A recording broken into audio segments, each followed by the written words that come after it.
Memphis marks you. There's a million songs about it. But before the songs, there was just the sound. The sound of strangers coming together in joy, of the river rolling by, of old friends and fresh starts, of triumph and tragedy, of what is old becoming new again, the sound of people listening to each other, the sound of Memphis getting down with itself. Come see us. You might sound different too. Patrick Kudis Family Dentistry is now accepting new patients. Dr. Kudis offers general and cosmetic dentistry and takes care of patients of all ages. Dr. Kudis and his staff treat every patient like family. So for all your family's dental needs, see Patrick Kudis Family Dentistry.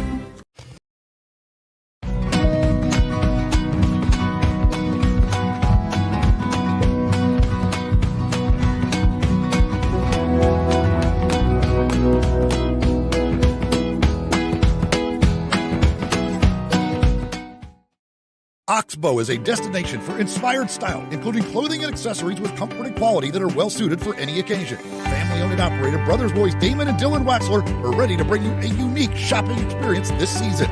Oxbow is a proud supporter of CBHS Athletics. Villa Castriati is a proud partner of CBHS Athletics, owned and operated by CBHS alumni and serving the Memphis community for over 35 years. With a second location coming in late 2022, book your private and holiday parties today. Come support your Brothers Boys at Villa Castriati. Roll Tide! Keller Insurance is a proud supporter of CBHS football.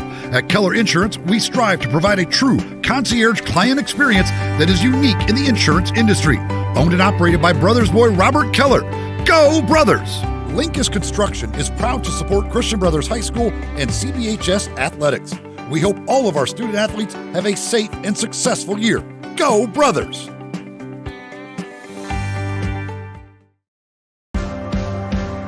It's a feeling, a sense of belonging. It inspires you to lead, it drives you to succeed, and it lasts for a lifetime. This is the Brotherhood.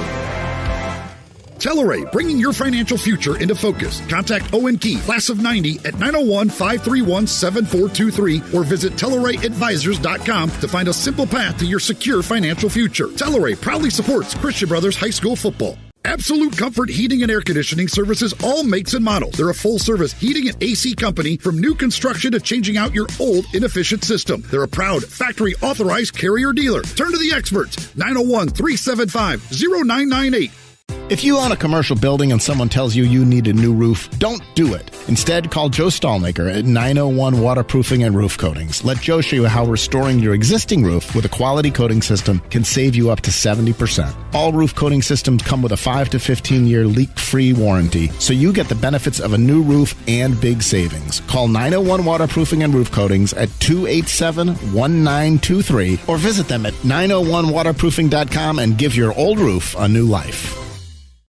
Shop Oxbow for all your fashion and outdoor needs with brands like Gentile, Freefly, Sitka, Smathers & Branson, Beretta, Orvis, Martin Dingman, and more. Whether you're getting ready for the big game or getting ready to hunt the big game, Oxbow is the place to go. Oxbow also has the best selection of vintage vinyl records in the Mid-South, along with new modern vinyl of today's stars. With multiple generations of CBHS alumni, Oxbow is a proud supporter of Christian Brothers High School football. Tom Martin Body Shop is a family-owned shop that's been located at 540 South B.B. King Boulevard, downtown since 1960. With an A+ rating from the Better Business Bureau, Tom Martin will repair your car to pre-accident condition and has a lifetime warranty on all collision repairs. Tom Martin also does upholstery, auto glass, power locks, and windows, as well as brakes and minor mechanical repairs. First in quality and first in service. When your automobile needs repairs, give Tom Martin Body Shop a call at 525-7406. ATC Fitness wants to thank you, Mid-South, for continuing to believe in us and making us the premier choice for fitness throughout the last year. 18 locations, 24-hour access, tanning, and hydro massage, all for one low monthly price. ATC Fitness, exercise your right to look good.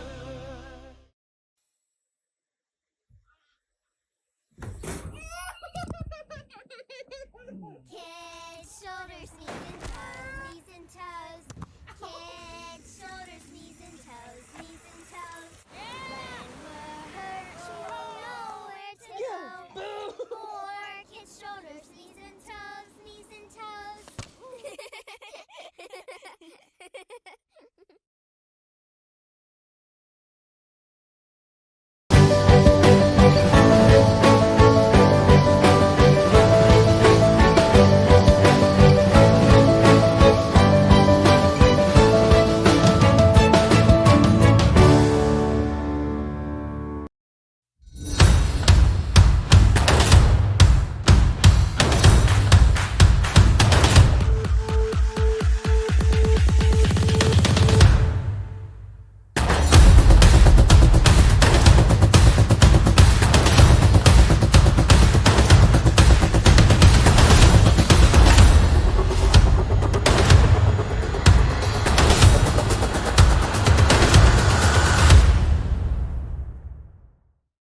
they're going to grow academically, spiritually, and also athletically. It's a testament to the tradition of our school. The people that have come before us have had great experiences and have turned into very successful people, and they have given back to our school. Our kids, our athletes see that. The facilities that we have, the weight room, the locker rooms, the new field house are the best in the area. The full picture for the boys. In order to do well on the court, you have to do well in academics first. And they don't focus on athletics, meaning making athletics important, but they really focus on the student athlete part of it. And they make sure that as an athlete, you're also doing well in your academics and being a well-rounded person in general. I've reached out my freshman year, sophomore year, and made so many different friends, and through athletics has helped. And I've never felt so close to my whole student body here like I did in public school. There, I was just sort of like a fish in a sea of a bunch of fish. But here, I feel like I'm a pea in a pod, and we're all in this together. And it works really well. We were looking for a school. We were looking first and foremost for an environment that would challenge our child academically. Secondarily, we wanted an environment that would, where he would grow and mature as a young man. And thirdly, we wanted an environment where he was surrounded by like-minded boys. Or boys who, who wanted to grow and aspired to be great in their future. With Christian Brothers, you get the total package. We got an academically rigorous program suited for our child. We also got that environment where I know he's going to have lifelong friends. We also got the opportunity for him to have just an incredible athletic experience. And so if you're looking for the total package, Christian Brothers is the place to be.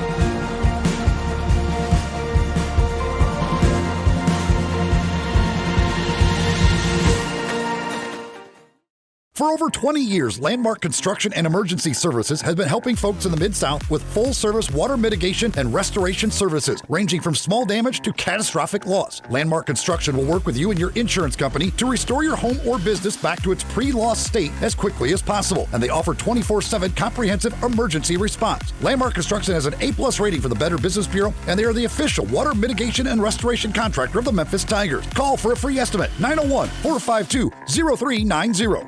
Morgan Steele is a full-line steel service center that has been serving the Mid-South and beyond since 2014. Morgan Steele is family-owned by Scott and Chris Morgan, who've been supporting Christian Brothers athletics and local youth sports for over 20 years. They believe in succeeding through outstanding service, quality, value, and relationships. Morgan Steele is also an authorized Yeti dealer. Morgan Steele is located at 1235 Riverside Boulevard. You can give them a call at 901-774-7555 or check out their website at morgansteel.com.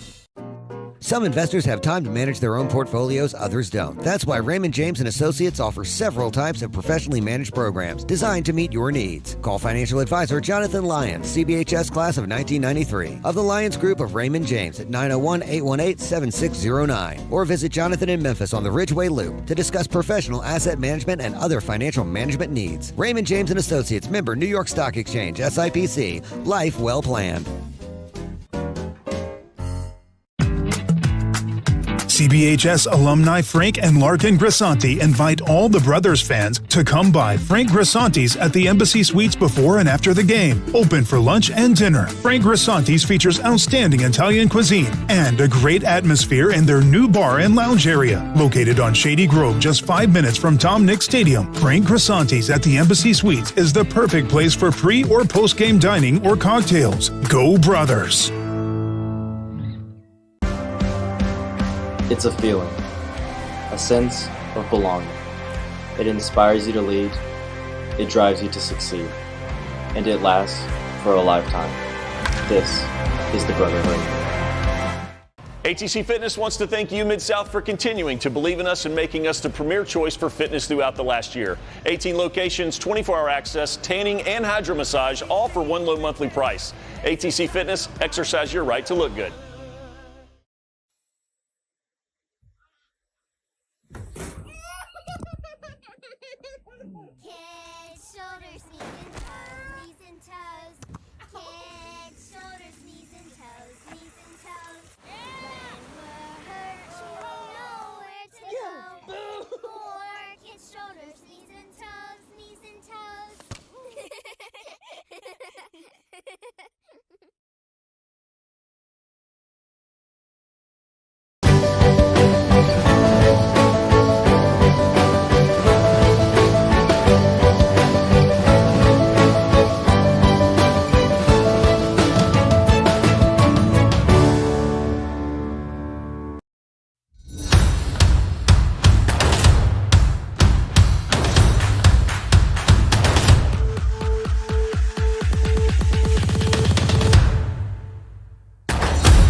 For over 20 years, Landmark Construction and Emergency Services has been helping folks in the Mid-South with full-service water mitigation and restoration services, ranging from small damage to catastrophic loss. Landmark Construction will work with you and your insurance company to restore your home or business back to its pre-loss state as quickly as possible, and they offer 24/7 comprehensive emergency response. Landmark Construction has an A+ rating for the Better Business Bureau, and they are the official water mitigation and restoration contractor of the Memphis Tigers. Call for a free estimate, 901-452-0390.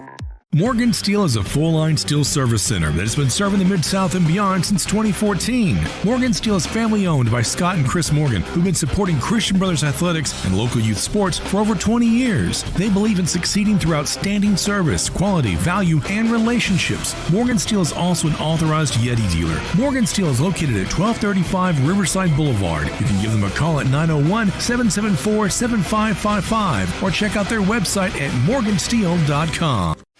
Telluride, bringing your financial future into focus. Contact Owen Key, class of 90, at 901-531-7423 or visit TellurideAdvisors.com to find a simple path to your secure financial future. Telluride proudly supports Christian Brothers High School football. Absolute Comfort Heating and Air Conditioning services all makes and models. They're a full-service heating and AC company from new construction to changing out your old, inefficient system. They're a proud factory-authorized Carrier dealer. Turn to the experts, 901-375-0998.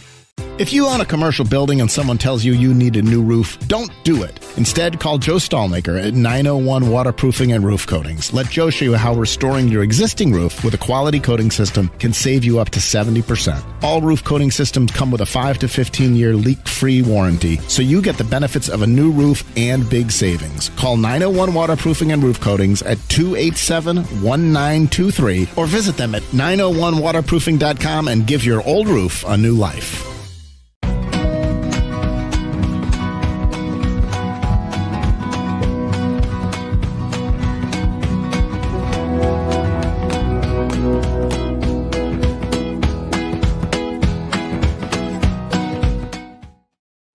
Catholic Charities of West Tennessee is proud to support CBHS athletics. Together, we will build a stronger community by serving our neighbors who need us the most. Please visit our website at ccwtn.org to join our efforts. God bless and go Brothers! Villa Castriati is a proud partner of CBHS athletics, owned and operated by CBHS alumni and serving the Memphis community for over 35 years. With a second location coming in late 2022, book your private and holiday parties today. Come support your Brothers boys at Villa Castriati. Roll Tide! Keller Insurance is a proud supporter of CBHS football. At Keller Insurance, we strive to provide a true concierge client experience that is unique in the insurance industry. Owned and operated by Brothers boy Robert Keller. Go Brothers! Linkus Construction is proud to support Christian Brothers High School and CBHS athletics. We hope all of our student athletes have a safe and successful year. Go Brothers!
Good evening, everyone. Welcome to Christian Brothers High School football. I'm Eli Savoy. The Brothers tonight getting set for a region game against Brentwood Academy.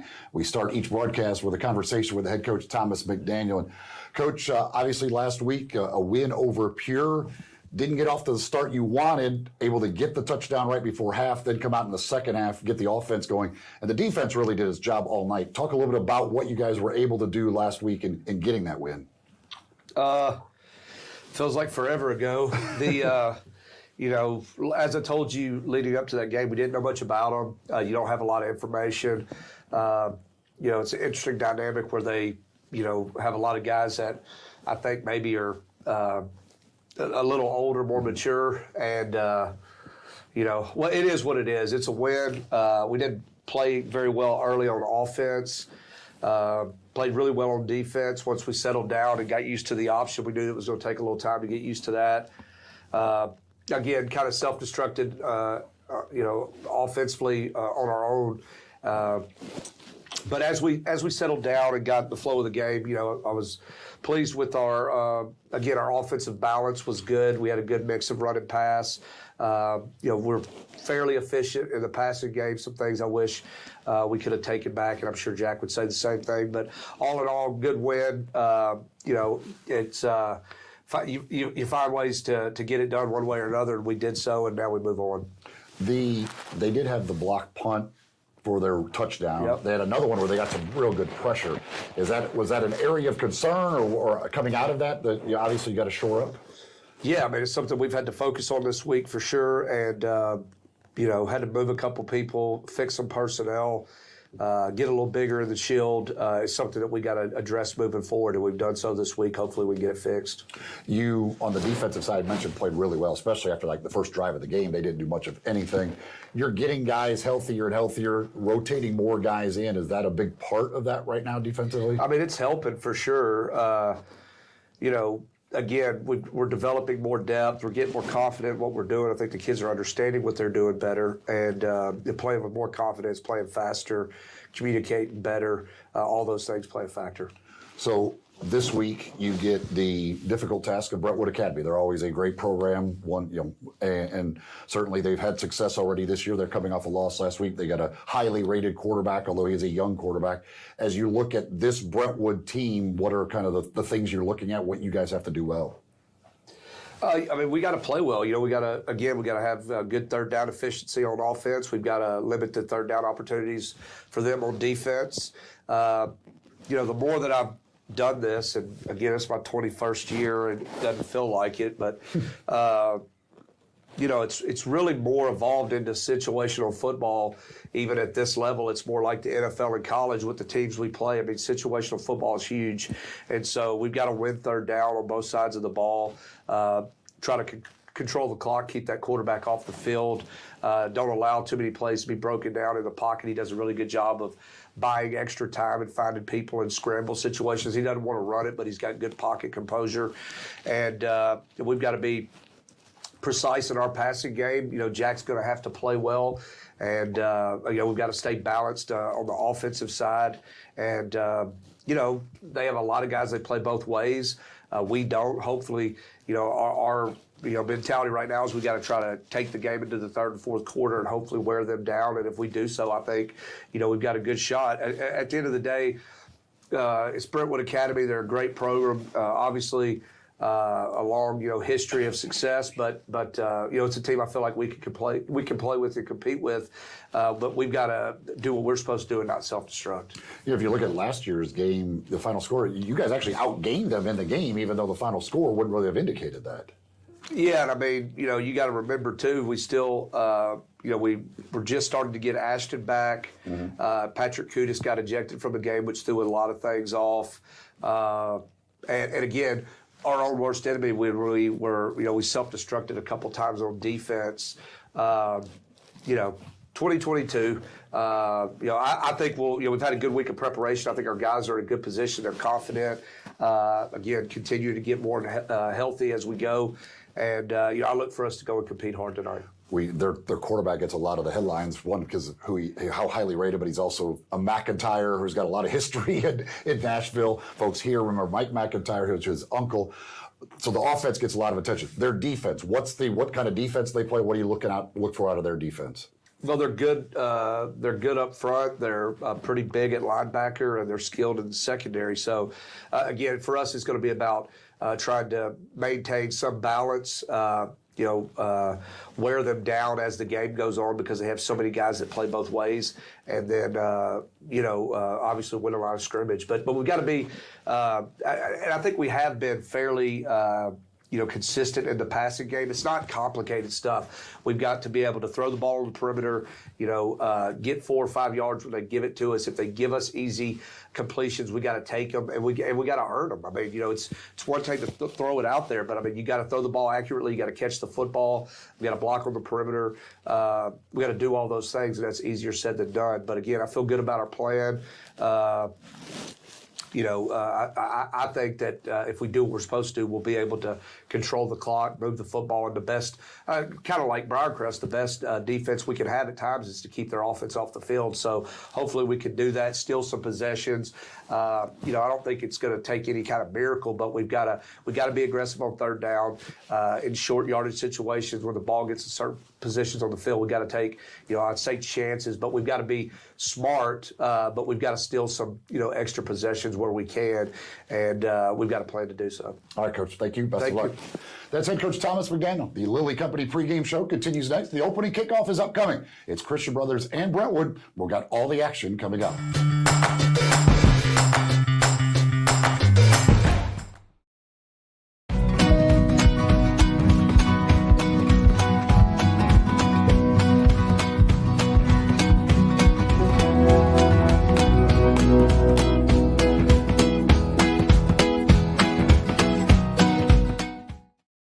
Oxbow is a destination for inspired style, including clothing and accessories with comfort and quality that are well suited for any occasion. Family-owned and operated Brothers Boys Damon and Dylan Waxler are ready to bring you a unique shopping experience this season. Oxbow is a proud supporter of CBHS Athletics.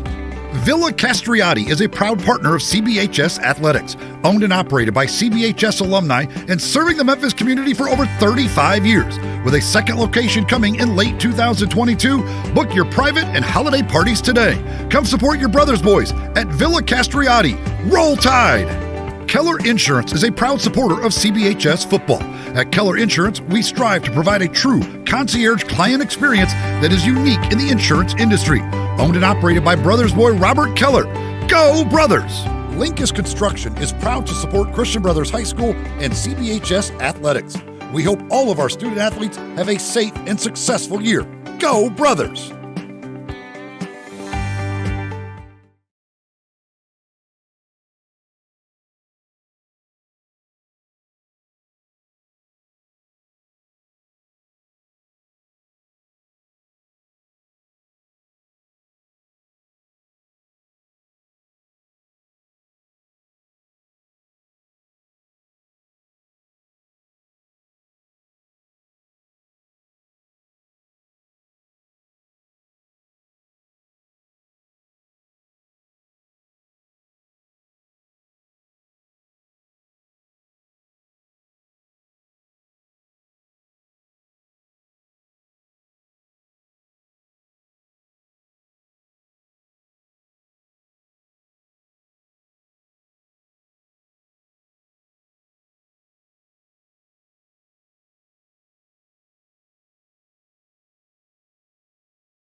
It's an absolutely perfect night for football here at Christian Brothers High School, and we've got a big game for the Brothers as they return to region play tonight and welcome in the Brentwood Academy Eagles, making the drive across from Nashville for tonight's contest. Welcome back to the Lilly Company pregame show. Eli Savoy with you here at Tom Nick Stadium.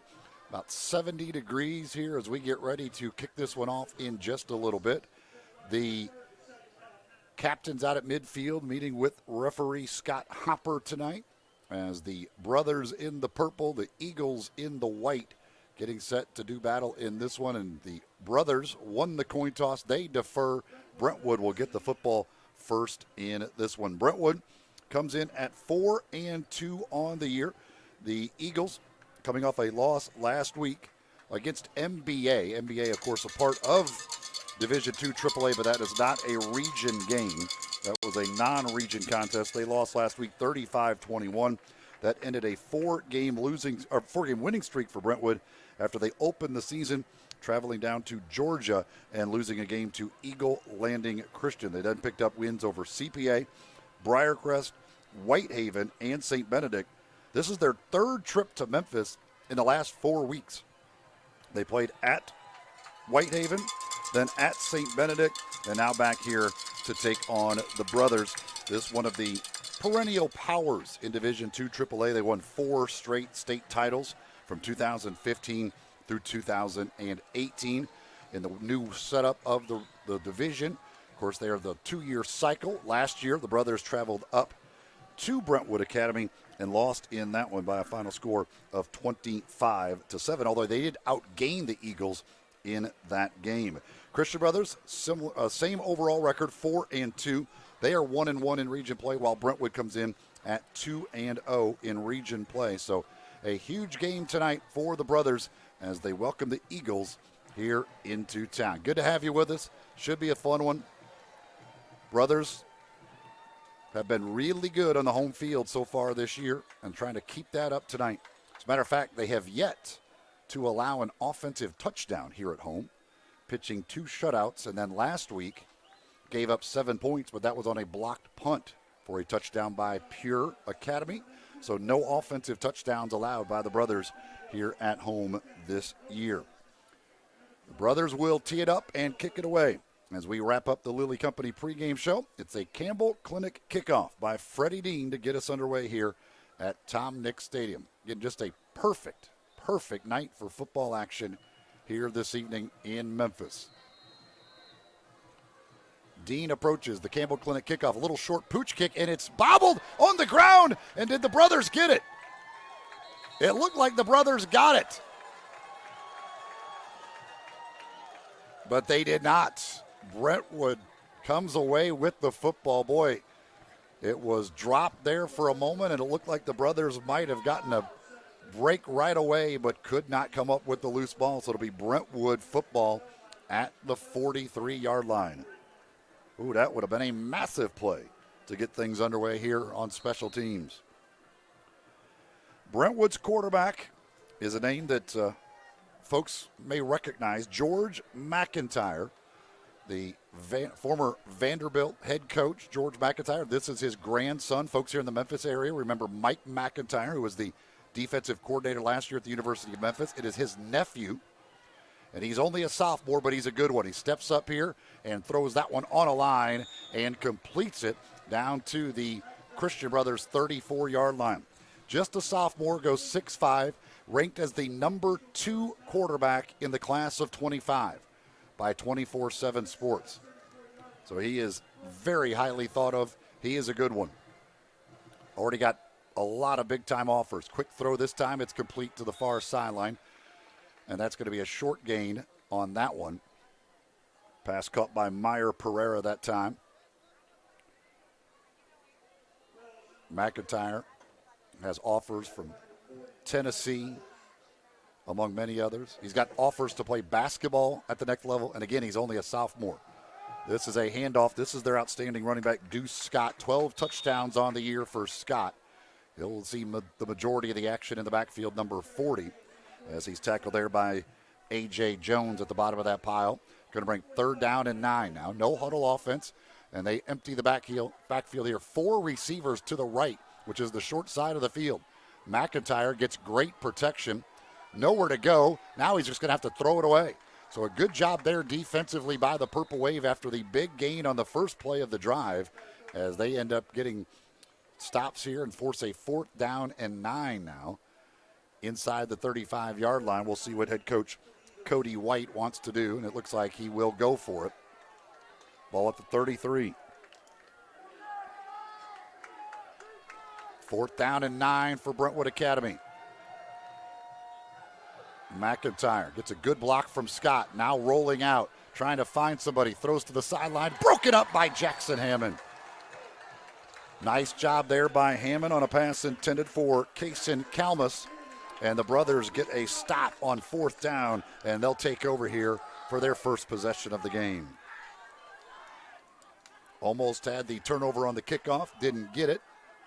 But they do get a stop on 4th down and get the football back. So the Brothers and their offense take the field for the first time. They start at the 33. Jack McLaughlin brings the offense out there.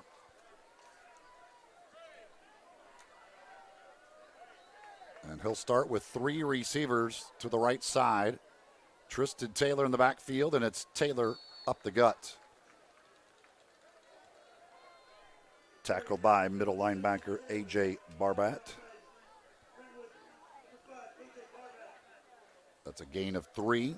Brings up 2nd down and 7. Taylor leading the Purple Wave in touchdowns. Picked up 1 last week, his 6th rushing touchdown. He's got 7 overall, averaging 7 yards a carry on the season. 542 yards on the ground for Taylor. On 2nd down and 7 now from the 36. They motion Wilson Thompson, the H-back. Hand to Taylor again. Taylor trying that left side, and not much there on that one. Short gain of just 1 on the play.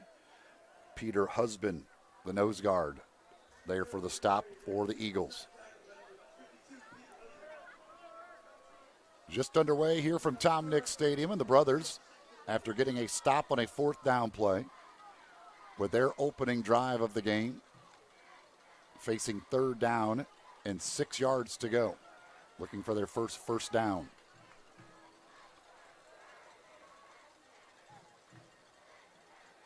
Hammond shifts into the backfield. McLaughlin wants to throw, loses the football, and it's picked up by Brentwood Academy.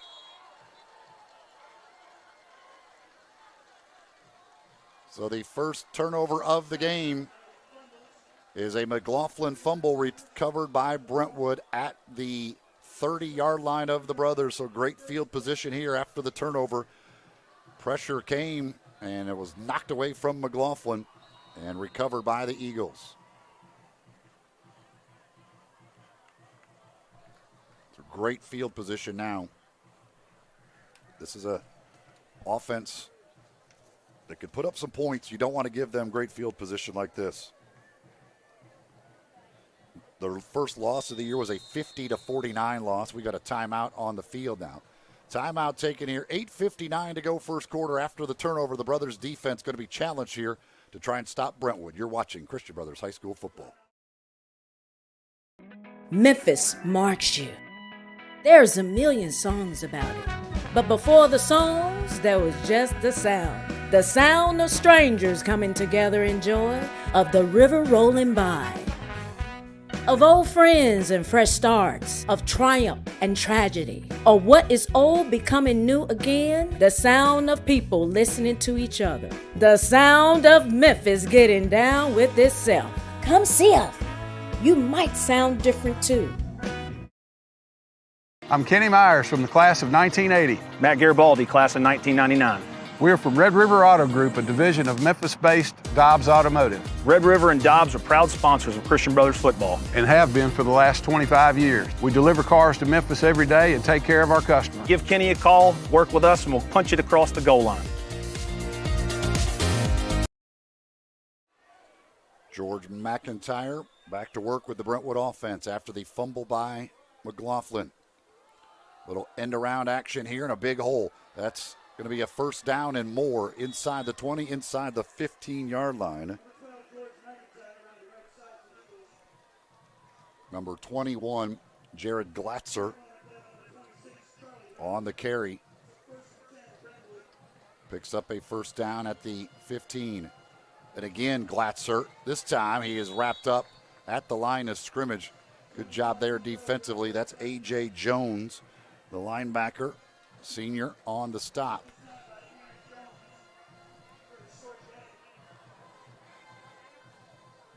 Like a lost a yard, second down and 11.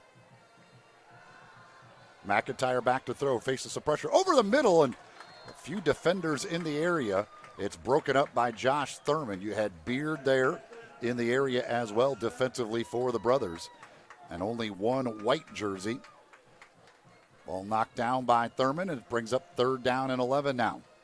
Ball at the 15-yard line.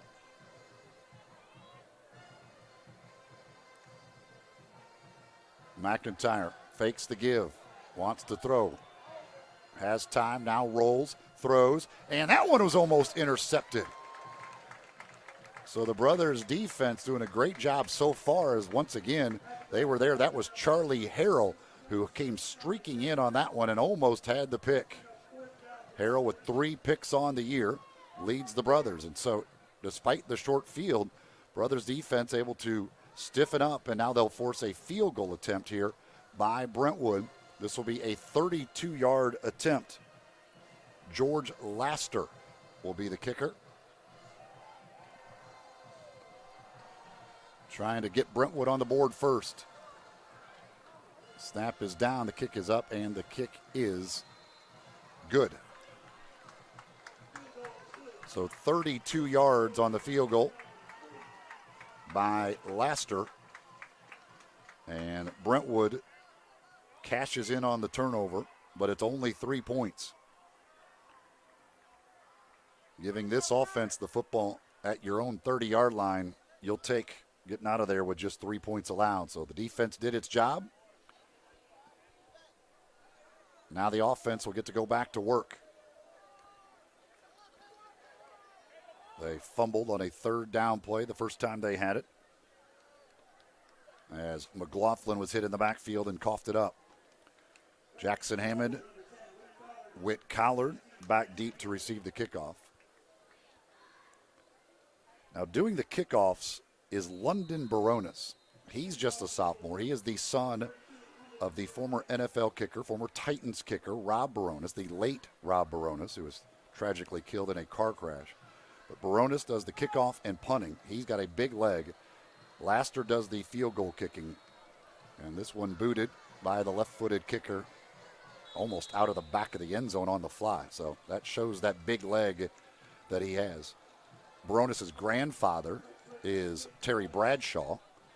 So some pretty good athletic genes for him. So the Brothers from their own 20. Trailing 3-0.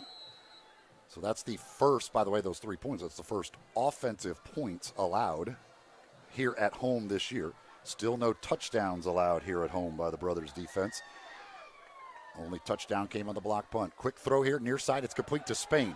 Michael Spain across the 25, and he's knocked down as he stumbles across the 30. He's got a first horizon first down. So the first down of the game for the Brothers. With a win tonight, the Brothers would give themselves an inside track at the number 2 seed on this side of Division II AAA. Ensworth leading the way at 3-0. Brentwood 2-0. Brothers 1-1. Brothers, of course, would pick up the tiebreaker against Brentwood as this handoff goes straight ahead. The ball came loose, but they'll say it was down as Taylor picks up a short gain. They'll give him 2. It'll be second down and 8.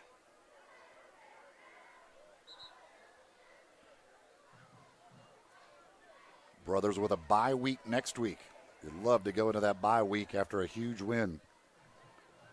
Coming out of it, You got the arch rivals MUS waiting.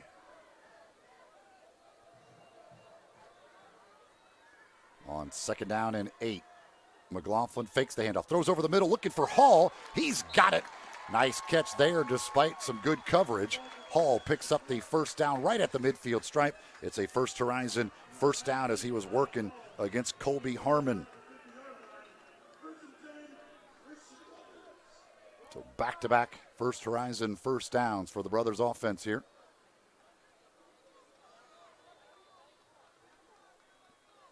Heard Thomas McDaniel in the pregame. He said he really liked the plan. Again, last year, this final score was 25-7, but the Brothers actually outgained Brentwood in that game, 252 to 220. Gave up a punt return touchdown, which was a big play in that one. McLaughlin hands it off. That's another big hole. And Taylor is going to be just short of another first down as he's into Brentwood territory, tackled at the 42-yard line. Taylor will be our halftime player interview tonight. The man with the 99-yard touchdown run earlier this year against Sheffield. So his name will be in the record books forever. 2nd down and 2 now. Good drive going right now. McLaughlin throws, looking for Hammond. He's behind the defense. He's got the catch and out of bounds inside the 20-yard line. Well, mark him at the 18, a gain of 24.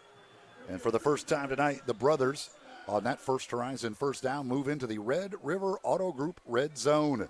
Kenny Myers and the Red River Auto Group will deliver from any of their dealerships right here to Memphis. 848-50-507 is the number to get a hold of Kenny. So after the Brentwood field goal, the Brothers trying to answer right back as they are marching down the field here.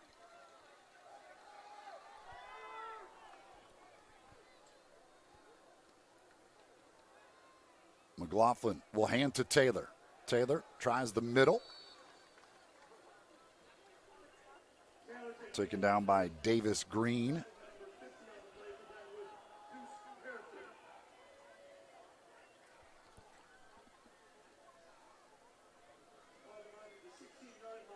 Gain of 2 will be 2nd down and 8 now for the Brothers.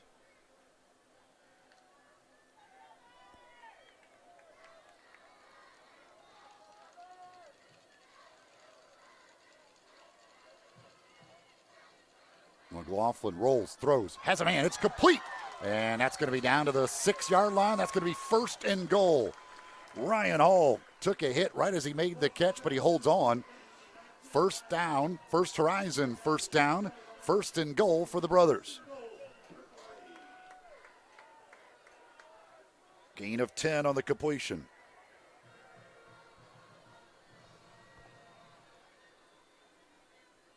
Impressive drive here for the Brothers, trying to answer and take the lead.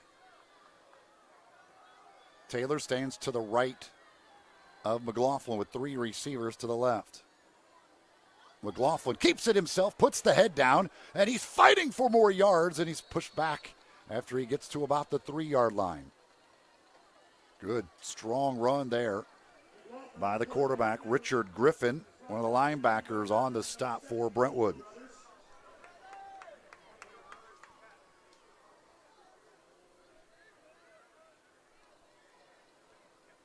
Second and goal, ball at the 3.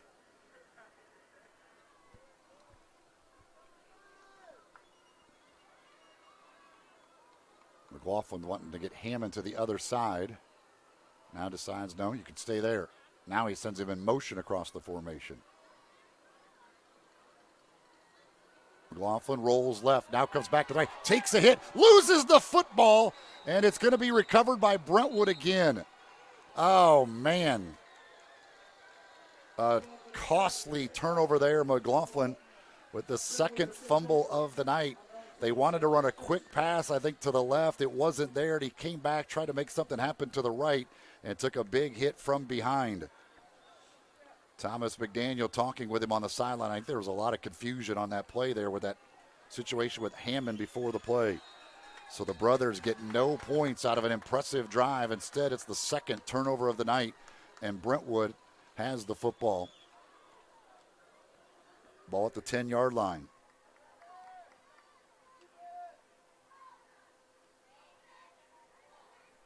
So they marched all the way from their own 20 down to the 3 before the turnover.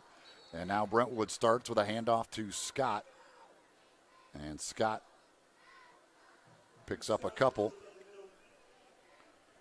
Taken down by Trey Johnson. Gain of 2 makes it 2nd and 8 from the 12. McIntyre under pressure, brought down back in the end zone. Josh Sellers gets there. I think they'll give him forward progress at the 1. Sellers came off the end on block, gets the sack of McIntyre. He hit him at the 1, so they get forward progress there, even though he was brought down in the end zone. 3rd down and 19, though, for Brentwood, and they got to be careful here.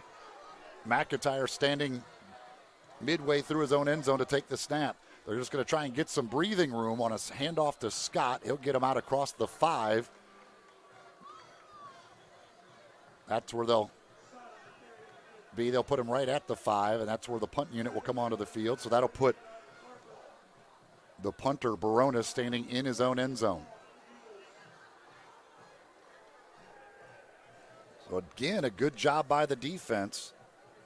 Off the turnover, get the quick stop. Sellers with the sack, the big play. Baronis, line drive kick, wobbly, takes a big bounce, and Barker thought about trying to field it, but it took a little bit of a kind of a funny sideways bounce, and so that ball is going to roll all the way down to the 31-yard line. That was about 25 yards of roll, maybe more on that punt. And so the Brothers get the football at their own 31 here. 1:15 only remaining in this first quarter. The Brothers used a lot of clock on that last drive, only to turn it over. So far, 2 turnovers in the game, and you're only down 3-0.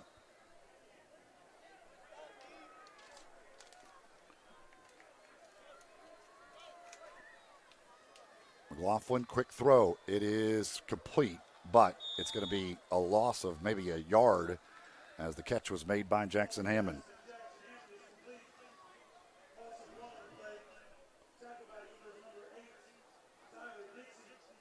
Just call it no gain.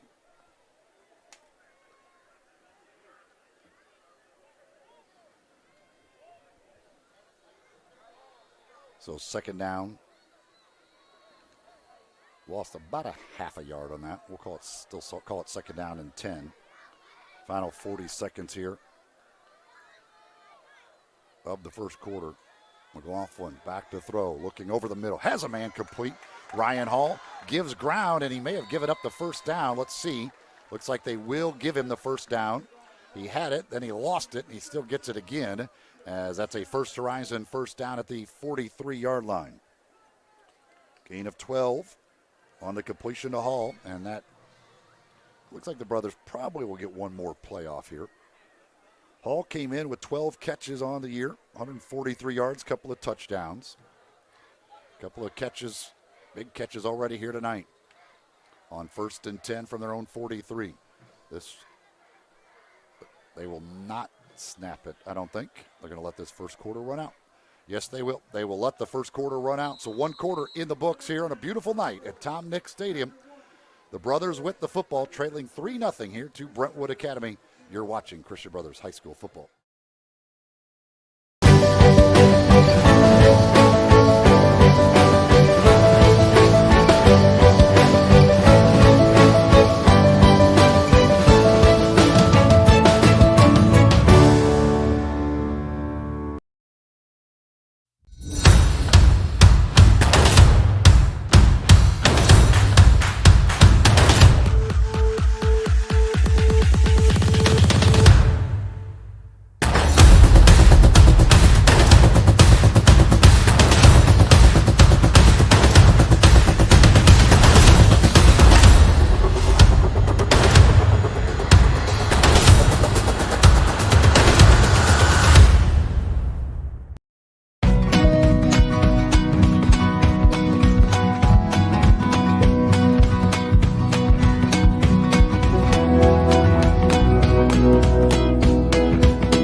ready for second quarter action as the teams flip sides. The Brothers with a 1st and 10 from their own 43. Brentwood with a 3-0 lead. They cashed in on a field goal off of a Christian Brothers fumble. Brothers drove down to the 3-yard line of Brentwood, but then fumbled again to cost them any chance at least tying the game. After forcing a punt, the Brothers trying to drive again. McLaughlin keeps it himself, and up the middle he goes. Taken down by number 46. That's Luke Robb making the tackle after a gain of 5. McLaughlin doesn't run a lot, but we've already seen a couple of them now tonight. He had one down near the goal line, and that one right there. Picks up 5 on this one. Collard in motion. Handoff Taylor. Taylor runs into a wall of white jerseys. Nowhere to go that time for Tristan Taylor. First guy there was number 24, Kason Kalmus. That's going to be a loss of 1 and make it 3rd and 6 for the Brothers.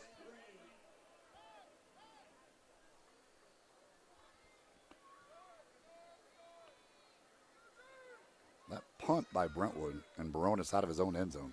64 yards on that. It got a great roll. That's a great way of flipping the field. That's one where the Brothers think they're going to get great field position, and they end up being back at their own 31. McLaughlin throws. It is caught with one hand, but he couldn't get the foot down in bounds. What a catch by Spain. He just couldn't get a foot down in bounds. One-handed snag is for naught, and it brings up a 4th down and brings Freddie Dean onto the field to punt it away. Kalmus will drop back to receive the kick, standing at his own 15-yard line.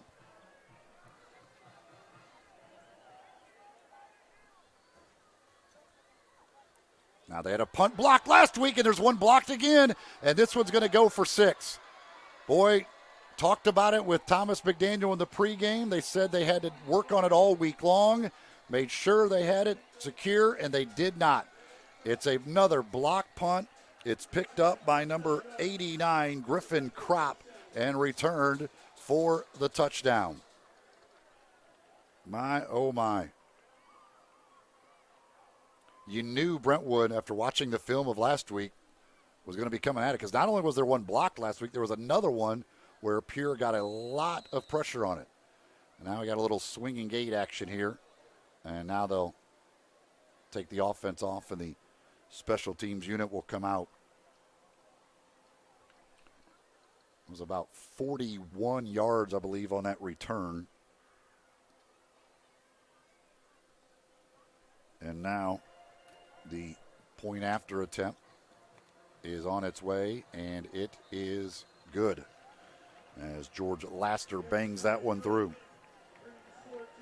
So right now the Brothers are their own worst enemies. 2 fumbles, including one inside the 5. And now a block punt return for a touchdown. So last year they gave up a punt return touchdown. This year against Brentwood, this year they give up a blocked punt for a touchdown.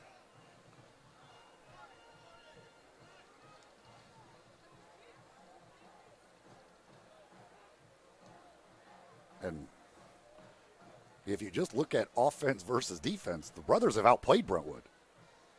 They've been better offensively. Their defense has done a fantastic job. It's just been 2 turnovers, and now the block punt touchdown.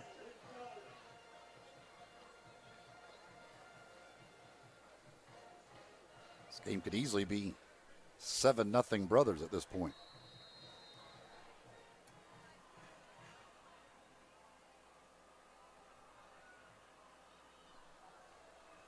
Baronis, the left-footed kicker, approaches and bangs that one again to the back of the end zone.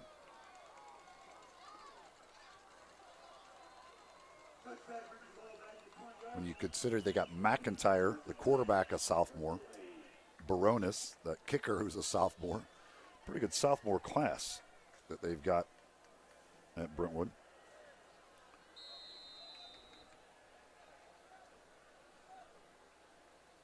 So the Brothers from their own 20.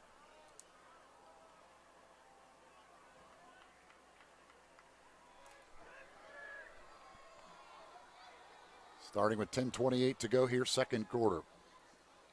McLaughlin, quick throw to Hammond. Hammond has a defender in his face, and he's brought down. That's the corner, number 3, Isaiah Kane. And he takes down Hammond immediately for a 2-yard loss.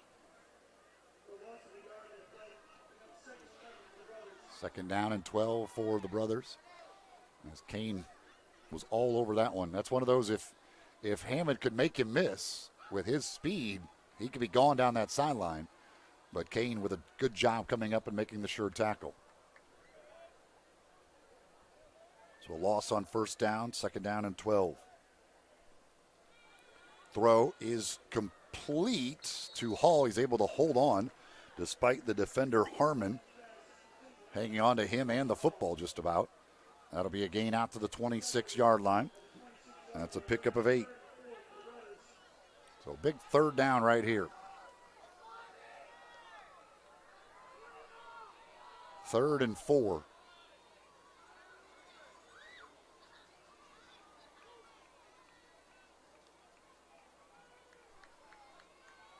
Brothers were really good last week on third down. 5 of 9 against Pure. Hammond fakes the motion. Now they're going to throw it to him. He makes the catch, and he makes the first man miss. Hammond on his feet. He's got a first horizon first down out near the 40-yard line.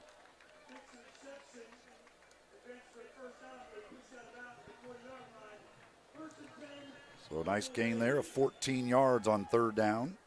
Moves the sticks. Big conversion. Need some points out of this drive. Again, you're kind of shell-shocked. You feel like you should be winning the game. You look up, you're down 10-0. You've moved the football.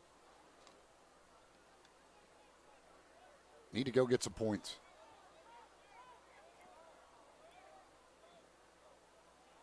McLaughlin, quick throw near side. It's caught by Spain. Spain got a couple of blockers in front of him. He is tripped up by number 7, Richard Griffin, after a gain of 7 out to the 47.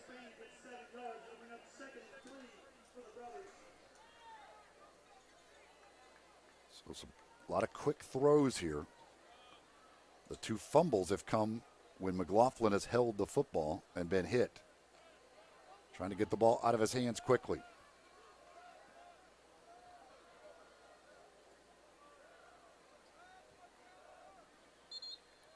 And we got a penalty flag here.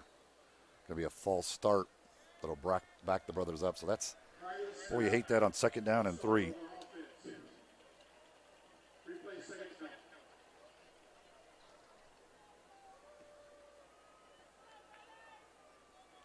Second and 3 and second and 8 are a huge difference.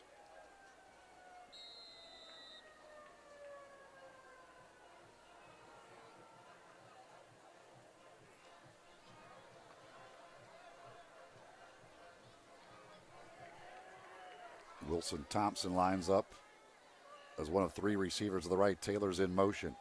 McLaughlin setting up a little wide receiver screen to Collard, and Whit Collard is going to lose yardage. They'll give him back to the line of scrimmage, it looks like, on the forward progress.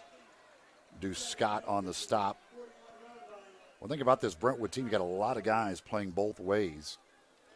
So maybe you can wear them down a little bit as this game goes along.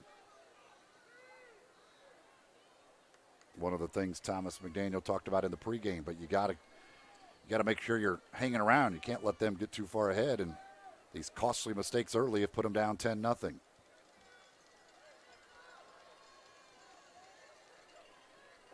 Third and 8.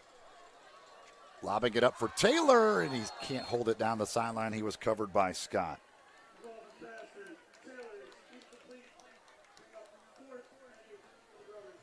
So 4th down for the Brothers.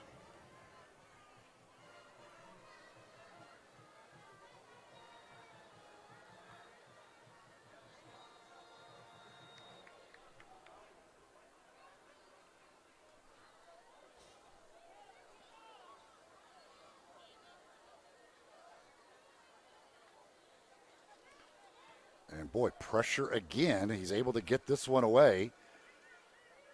Takes a bit of a Christian Brothers bounce. It'll get inside the 20.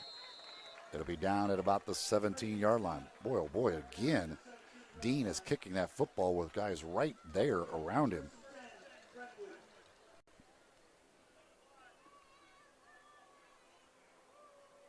So Brentwood will start from their own 17 after the Dean punt.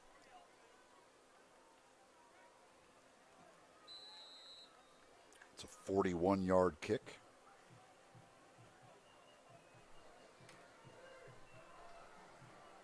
George McIntyre, the outstanding sophomore quarterback, goes back to work. There's a handoff. Through the middle, McIntyre. And his uncle Mike McIntyre, who was the Memphis defensive coordinator, now the head coach at Florida International. Florida International has already offered him for both football and basketball. Arizona State has offered him for basketball. He's got big-time offers for football. He's an outstanding athlete. Here is a nice gain. That's going to pick up a first down for Brentwood. That's number 27. That's Brax Belleville on the carry.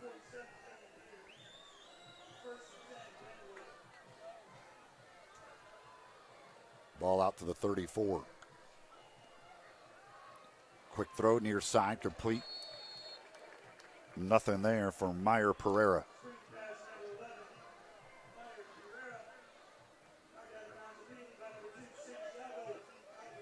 Santiago Calderoni made the stop. It's a gain of 1. They got 2 receivers stacked to each side. And we're going to get a timeout. Head coach Cody White, the 11th year head coach, takes a timeout for Brentwood Academy. His team leads it 10-0 here with 6:25 to go in the first half. You're watching Christian Brothers High School Football.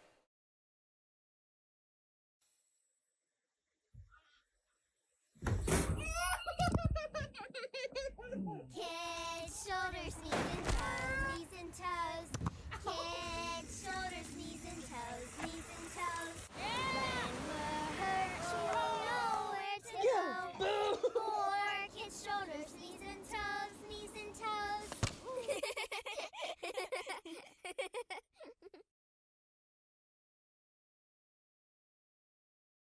Fitness wants to thank you, Mid-South, for continuing to believe in us and making us the premier choice for fitness throughout the last year. 18 locations, 24-hour access, tanning, and hydro massage, all for one low monthly price. ATC Fitness, exercise your right to look good. Second down and 9 for Brentwood.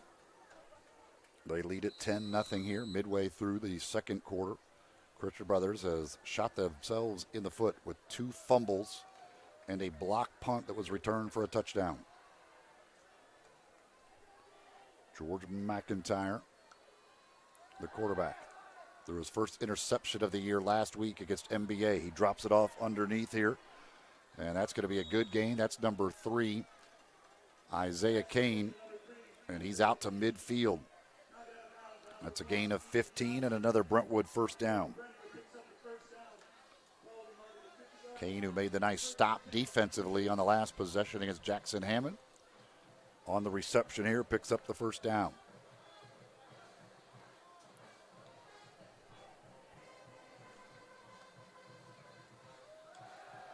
Another throw, another completion, and another first down. Luke Wells. Wells on the reception. Takes it down to the 39-yard line, and they are in a hurry.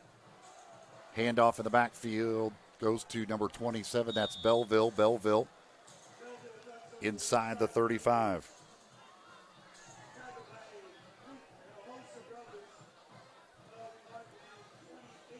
They'll put him at the 33. That's a gain of 6. Makes it second down and 4. And again, they're right back on the football. They got the Brothers defense on their heels. Belleville again with the handoff. He's hit first by Goodwin, and then Sellers there to help bring him down, but not before he picks up another first down inside the 30 to the 28.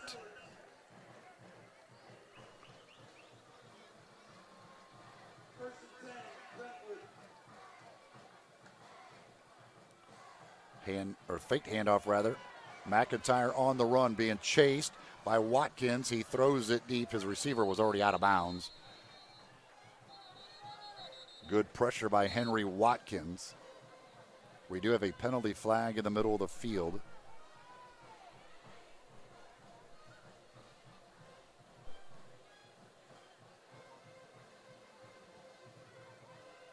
It's an ineligible receiver downfield.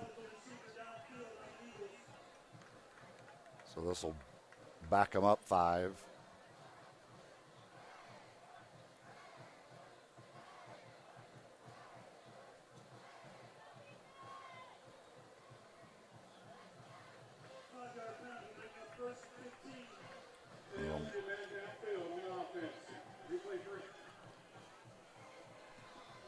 That's our first penalty of the night.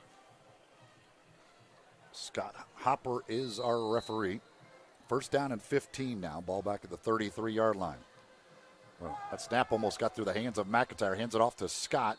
And John Goodwin able to drag him to the ground as Scott gets the penalty yards back and bring up a second down and 10. Beard makes the stop under 5 minutes to play here in the first half. Brothers defense needs a stop. Scott gets it again. Scott through the middle has a lot of running room. And now finally is wrapped up. And he'll be stopped, but not before he gets to the 11-yard line. Picks up 17 yards and another Brentwood first down.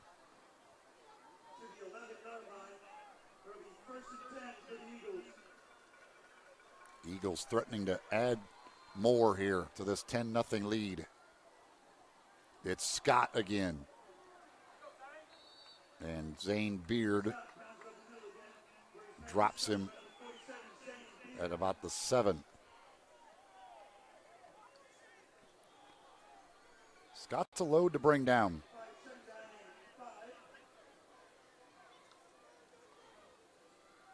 And it's him again.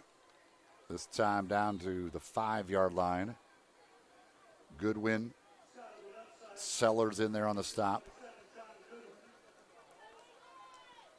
Third down.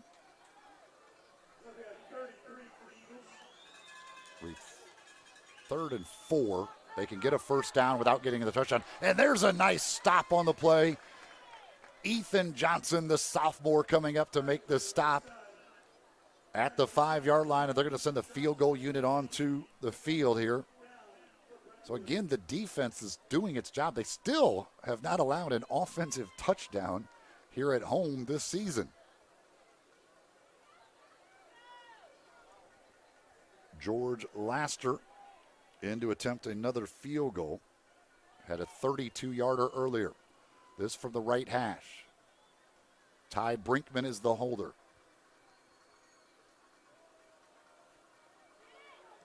Kick is on its way, and it is perfect. So Laster, that time from 22. So he's got a 32-yarder and now a 22-yarder. And the lead is 13-0 for Brentwood with 2:58 to play here in the first half. I don't know how you should look at this. For the Brothers, they could easily be winning the game, but it also could be a lot worse when you consider the 2 turnovers. But the defense has done a fantastic job.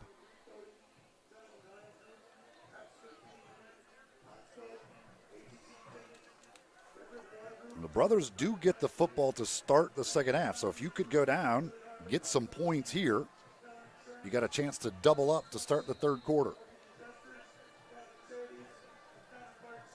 Change that 13-0 deficit into a much different game with back-to-back scores. Baronis, again, will send it into the end zone.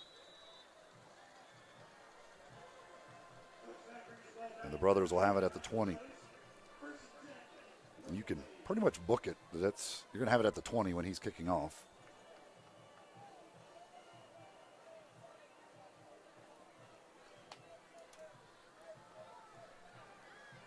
3 timeouts remaining, so time not an issue at all here. Plenty of time for the Brothers, starting from their own 20.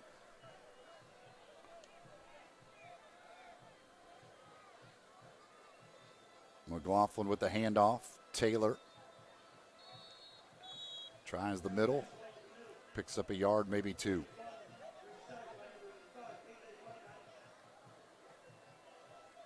Give him 2. Second down and 8.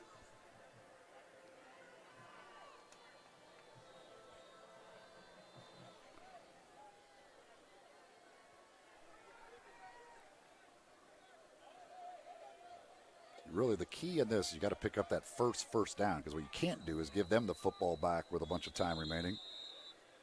And before the snap, timeout taken by Thomas McDaniel. Brothers with the football here late first half. They trail 13-0. You're watching Christian Brothers High School football.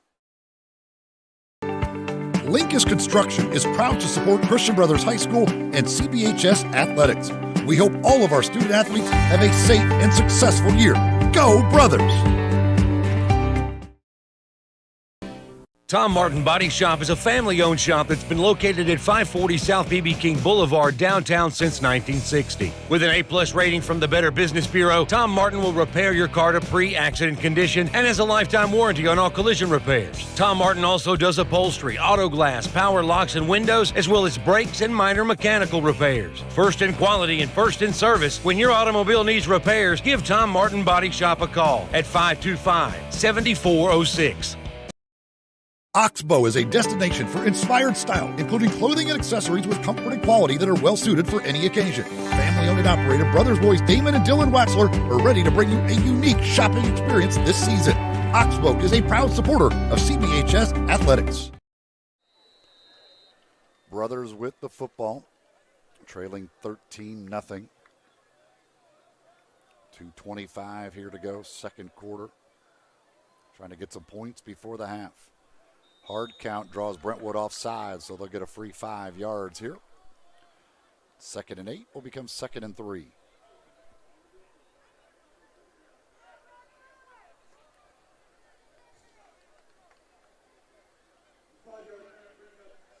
And getting that first down on this drive is the important part. Can't punt it right back to Brentwood, especially with the issues they've had in the punting game. One already blocked for a touchdown. Second straight week they've had one blocked for a touchdown. This will be a gain of a couple. It's going to bring up 3rd down and 1. Huge play right here.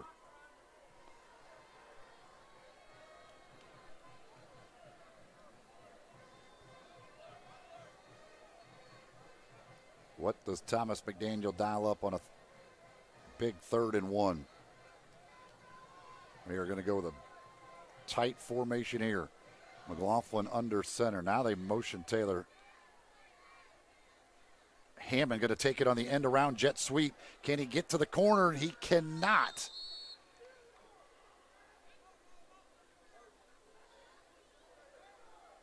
He is going to be short. The clock stops as he was run out of bounds. Let's see where they put him. It's going to be no gain. It's going to be right at the 29, so 4th and 1. I thought once they motioned Taylor, it was going to be a quarterback sneak. Offense is going to stay on the field, so this is a massive play right here. This also could be a pooch punt by McLaughlin. Empty backfield, McLaughlin. I'm going to try the hard count for sure. And then he's going to take a timeout. Boy, big time decision right here. Are you willing to take this type of chance on a 4th and 1 at this point in the game? We'll see what happens. Brothers with a 4th and 1. You're watching Christian Brothers High School football. Memphis marks you. There's a million songs about it. But before the songs, there was just the sound. The sound of strangers coming together in joy of the river rolling by. of old friends and fresh starts, of triumph and tragedy, or what is old becoming new again, the sound of people listening to each other, the sound of Memphis getting down with itself. Come see us. You might sound different too. So it is going to be the punting unit onto the field here with Freddie Dean. Now again, this is no sure thing that he gets this one away. Punt protection has been an issue, and it looks like Brentwood is coming after it. Watkins snaps, the low snap, and it is blocked again. Blocked again. Oh my goodness. The punt blocked. It's the third block punt in the last 2 weeks, the second tonight. At least this one, unlike the other two, did not go for a touchdown, but it sets Brentwood up at the 18-yard line. You have to be kidding me. Boy, and now you really wish you had just went for it, because even if you didn't get it, they would have had worse field position. I believe that was number 5, A.J. Barbat, that got that block.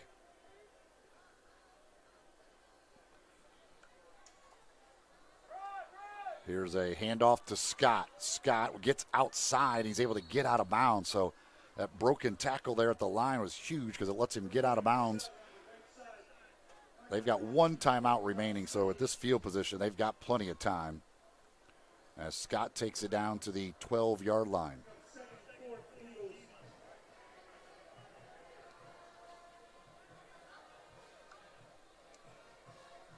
There's a slant. That's going to be a touchdown. Easy pitch and catch right there, and Isaiah Kane has the reception for the 12-yard touchdown.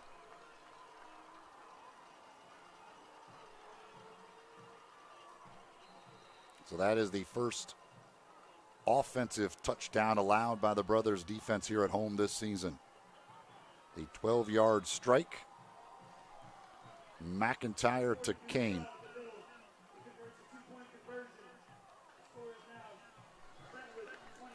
They add the 2-point conversion on that as well to make it a 21-0 lead to get it out to 3 touchdowns with just 1:19 to go now in this first half. It has been a disaster of a half for the Brothers with 2 fumbles, one of them inside the 5-yard line, 2 block punts, 1 returned for a touchdown, the other recovered inside the 20.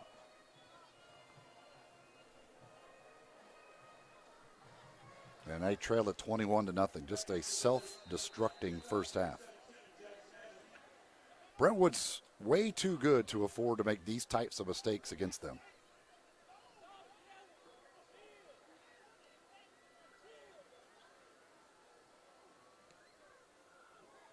This one will be into the end zone again by Baronis. And the Brothers offense with 1 timeout remaining now and 1:19 to go.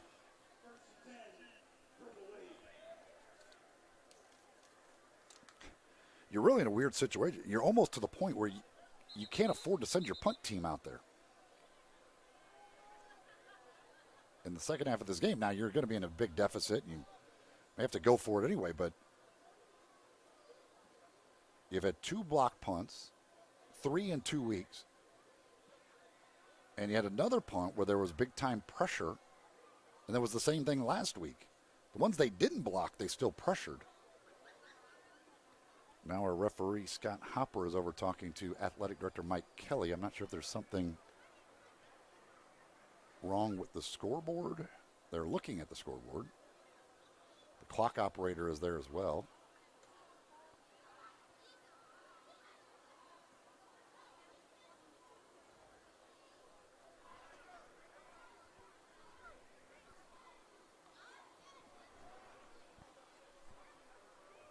I guess the play clocks were not working, so they've shut them off.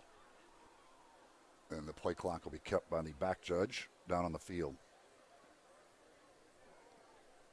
It is dead silent in here right now as the folks in purple are stunned of what they've seen.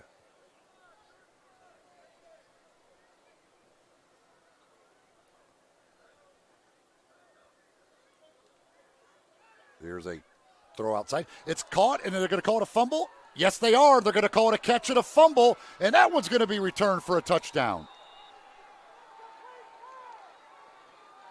They said Spain had it long enough, and it's going to be a fumble for a touchdown. That's number 8, I believe. Or is that number 6?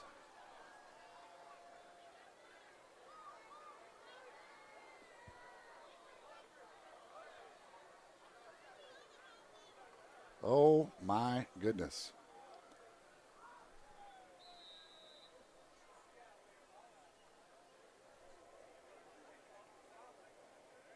I believe that was 6. Jordan Barnes on the return.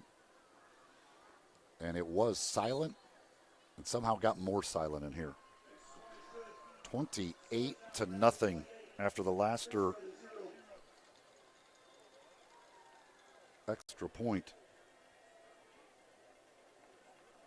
3 fumbles, 2 block punts. That was very close. It's one of those, if you had instant replay, they certainly would have reviewed it to see if Spain had it long enough. The old, did he make a football move? I actually think he did. It looked like he caught it and kind of made a step move to the inside.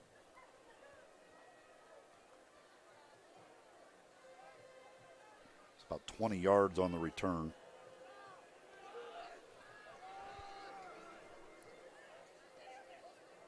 .108 to go here. And suddenly it's a 28-0 game.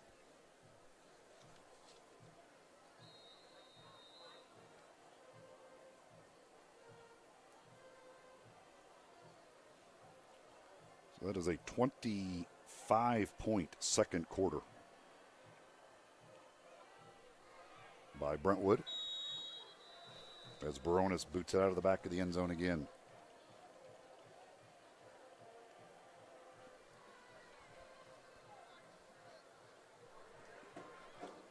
You know, the defense and special teams for Brentwood have half their points. 2 touchdown returns. And another block punt set up another one of their touchdowns.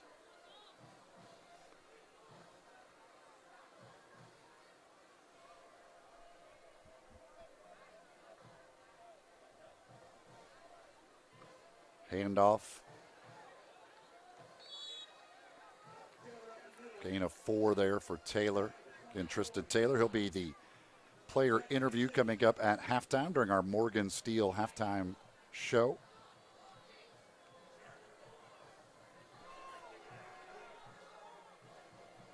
See if they just run it again and just get this half over with before anything else bad happens.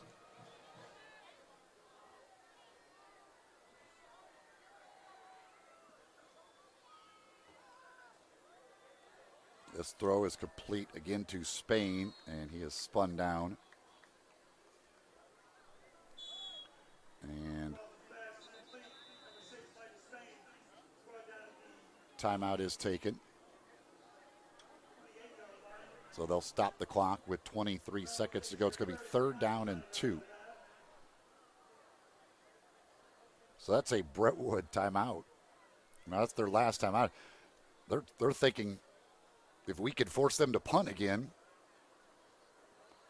we have to believe that the Brothers are going to run it here so that if they don't get the first down, they can let the clock run out. But not a bad move, not a bad thought by Cody White, head coach for Brentwood. Because if you're the Brothers and you do try and throw the ball and it's incomplete, then you are forced to punt it away. So it really takes away the opportunity to throw it, quite honestly. You can't take the chance of having the punting unit on the field right here to end this half. This pretty much, I would think, has to be a run. Let the clock run out. and let this half be over with.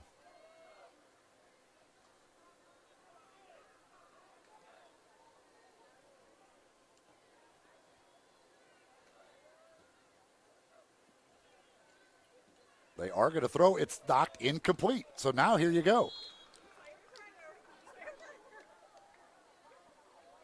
So now what do? You have to punt it. If you go for it and don't get it, oh boy. Here comes the punting unit again. You've had 2 blocked already. And another one they came close to getting.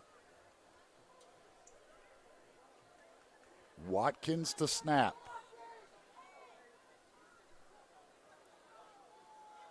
Dean standing at his own 15. Brentwood's coming at it again. The snap, the kick. He gets this one away. Fair catch called for and made at the 45-yard line by Kason Kalmus. And it'll be Brentwood with the football with 11 seconds to go.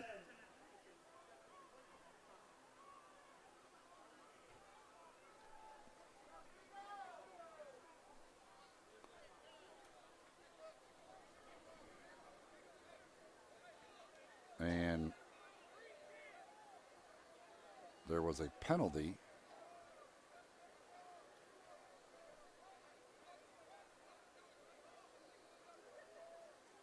Penalty on the kick on the Brothers.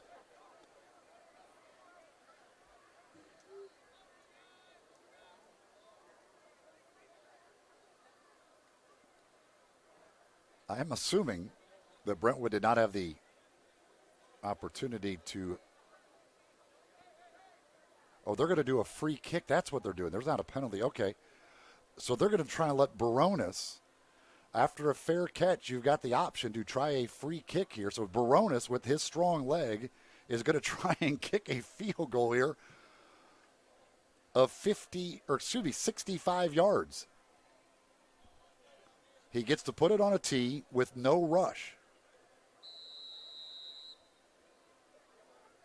He's kicked every kickoff to the back of the end zone. He's 5 yards farther ahead here. He's been kicking low line drives, though. Again, he's the son of former NFL kicker, the late Rob Baronis. So here it is. He approaches, and now it's a low line drive squib. So it's one of those, kind of like my golf swing when I try and swing too hard. That often happens. So it'll go as a touchback. The Brothers will get it at the 20. It's a play you don't see very often. But after a fair catch like that, you do have that option. And so they put Baronis out there.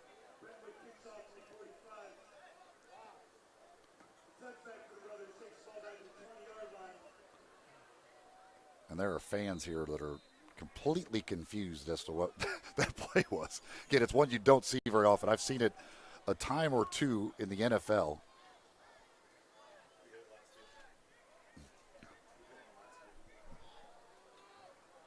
So it's Brothers football with 11 seconds to go. Quick throw, complete, Hall taken down inbounds. And I believe that'll be the final play of the half, and it will. Brothers will let that run out. First half comes to an end. It was a disaster of a first half for the Brothers. 28-0 Brentwood Academy with the lead over the Brothers. 3 fumbles, 1 return for a touchdown, 2 block punts, 1 return for a touchdown have put the Brothers in a big hole here at halftime. Coming up, it is the Morgan Steele halftime show, including my interview with senior running back Tristan Taylor. And then we'll be back with second half action as the Brothers trail big here against Brentwood Academy. 28-0 is our halftime score. The Morgan Steele halftime show comes your way next here as you're watching Christian Brothers High School football. Patrick Kudis Family Dentistry is now accepting new patients. Dr. Kudis offers general and cosmetic dentistry and takes care of patients of all ages. Dr. Kudis and his staff treat every patient like family. So for all your family's dental needs, see Patrick Kudis Family Dentistry. Memphis marks you. There's a million songs about it. But before the songs, there was just the sound of strangers coming together in joy, of the river rolling by, of old friends and fresh starts, of triumph and tragedy, or what is old becoming new again, the sound of people listening to each other, the sound of Memphis getting down with itself. Come see us. You might sound different too.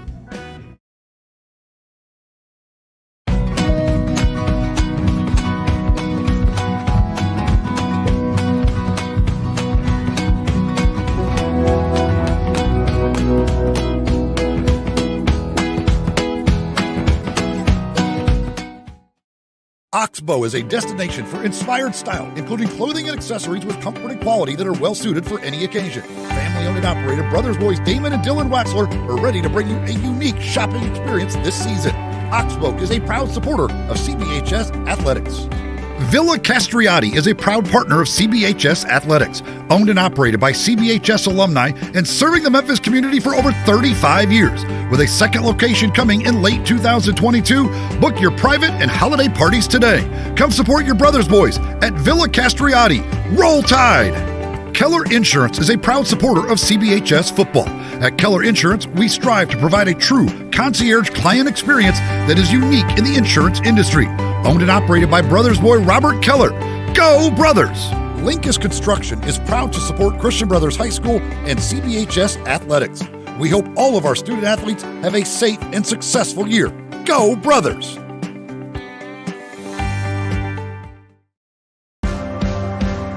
It's a feeling, a sense of belonging.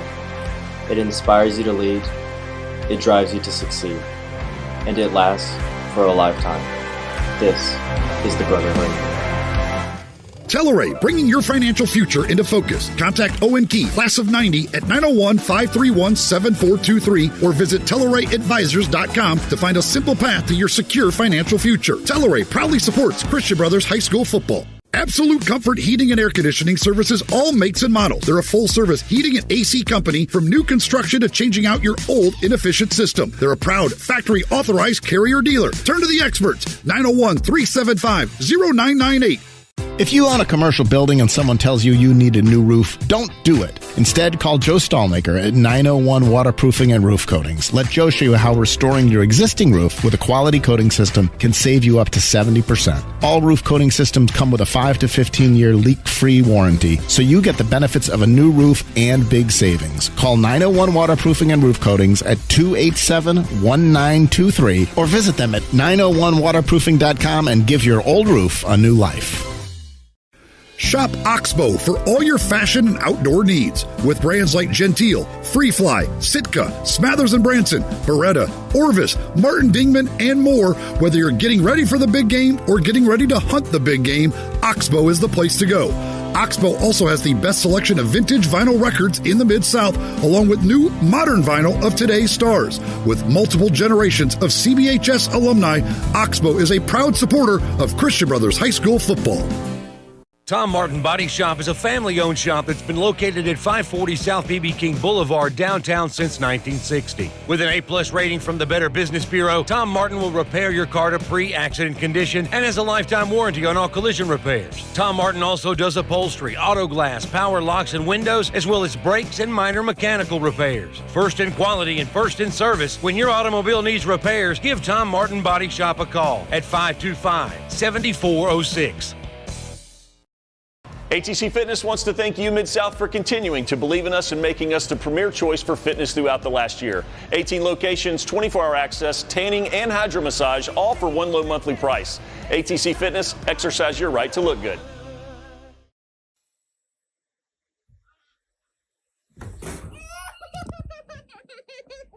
Kids, shoulders, knees and toes. Kids, shoulders, knees and toes. Knees and toes. When we're hurt, we won't know where to go. For kids, shoulders, knees and toes. Knees and toes.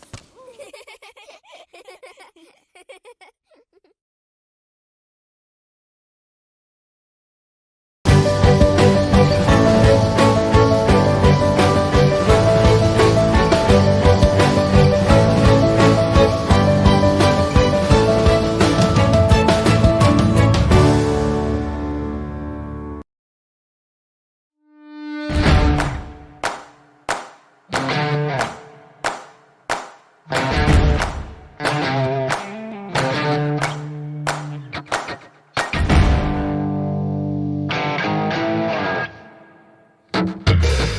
back to the Morgan Steele halftime show here as the Brothers taking on Brentwood Academy tonight here at Tom Nick Stadium. I'm Eli Savoy back with you. It's time for our weekly player interview, and this week we get to talk with senior running back Tristan Taylor. And Tristan, welcome. How things going so far, you think, for you this year? What do you think so far through the first kind of half of the season? I feel like we had our ups and downs and our mistakes, and as the season goes on, we learning from it. So we'll be a better team at the end. You, the leading rusher on the team, got your 6th rushing touchdown last week, 7th overall. The game last week against Pierre, a little weird game. You guys got that slow start. How big was it for you to get that touchdown there before halftime and kind of get the offense rolling? So, I tell the offense to keep their composure. Don't let it last play as last play. So as we kept going, I seen the run game was getting better. So I just told my line to push harder, and I got them, they got me. So that's how I ended up scoring. Of course, the highlight, I guess, of the year, we got to go back to the Sheffield game, the 99-yard touchdown run. What's it like to know you've got a run that can never be beaten? Your name's going to be in the record books forever. To be honest, on that play, we were just trying to get out of the red zone. So when I got the ball and I just seen Field ahead of me, so I just kept running. And I didn't know that I broke a record, so it felt great. When you, like I said, you got the 99-yard run, were you getting tired at the end? How much energy do you have at the end of a 99-yard run? I was happy, and when I'm tired, I didn't know I was tired until I got on the sideline.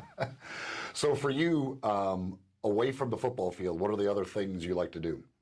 I like to play basketball and hang with my brothers, because I got a lot of siblings. So we do a lot of going out to eat and just having fun. Having a lot of siblings, where do you rank as far as oldest to youngest there? I'm the middle. Okay, so is it a lot of competition amongst you guys? There's always competition. So is that kind of where you get some of your competitive nature from? Is just competing with your brothers? Oh yes, sir. Always. So I'm the youngest of 8, so I know exactly what you're going through there as far as that. But at least you're in the middle. So you mentioned basketball, football, obviously. Hobbies away from other things, away from sports. Is there anything else? I like to go to play golf, just to bond. How's the golf game? Yeah, I just play it for fun.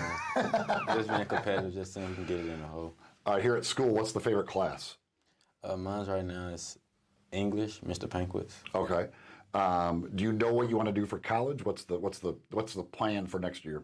The plan, if I be able to go to D1, then that'll be a blessing. But if I don't, I'm looking into computer science. Okay, but do you want to play football at the next level if possible? Yes, sir.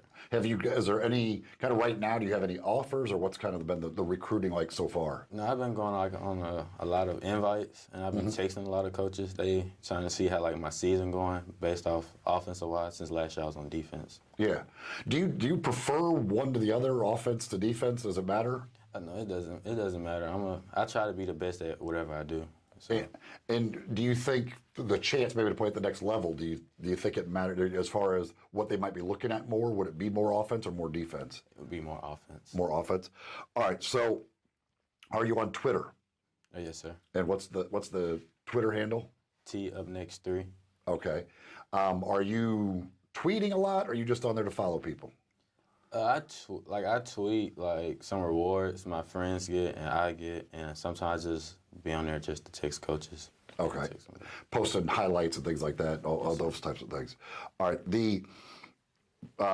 For you, when you're on the football field getting ready for a game, what's the ritual? Well, how do you get yourself ready? So I play. I got a playlist. I play it, and then we do pregame, warm up. So on the warm ups, I just try to lock in, and as I'm on the field locking in, I just say have fun, and let it rotate in my head. What is what's that playlist? What kind of music we go with? What gets us ready? I listen to Meek Mill and some R&B. Okay. Is there one song that is the one that gets you ready to go? I'd say 1942 by Meek Mill. Okay. Why Christian Brothers? When I got here, Coach McDaniel told me it was going to be hard. So, I like challenges. And, it was hard, the first quarter. But Dr. Wood, he showed me the way. So, ever since then, it's been easy, and I've been loving it. And what kind of, talk a little bit about that. What has your time at Christian Brothers, you think, done for you? It showed me, you put your priorities first, all the fun would come. So, I was having, a struggle in class due to having a lot of homework and doing, extracurricular stuff on the weekend. So I noticed that I have to do all my homework in order to stay focused and on the right path. Well, that certainly is great, and we certainly wish you the best of luck the rest of this year and with your future as well. We appreciate your time. Yes, sir. That's senior Tristan Taylor. We'll be back. Second half kickoff coming up as we continue on the Morgan Steele Halftime Show. You're watching Christian Brothers High School Football.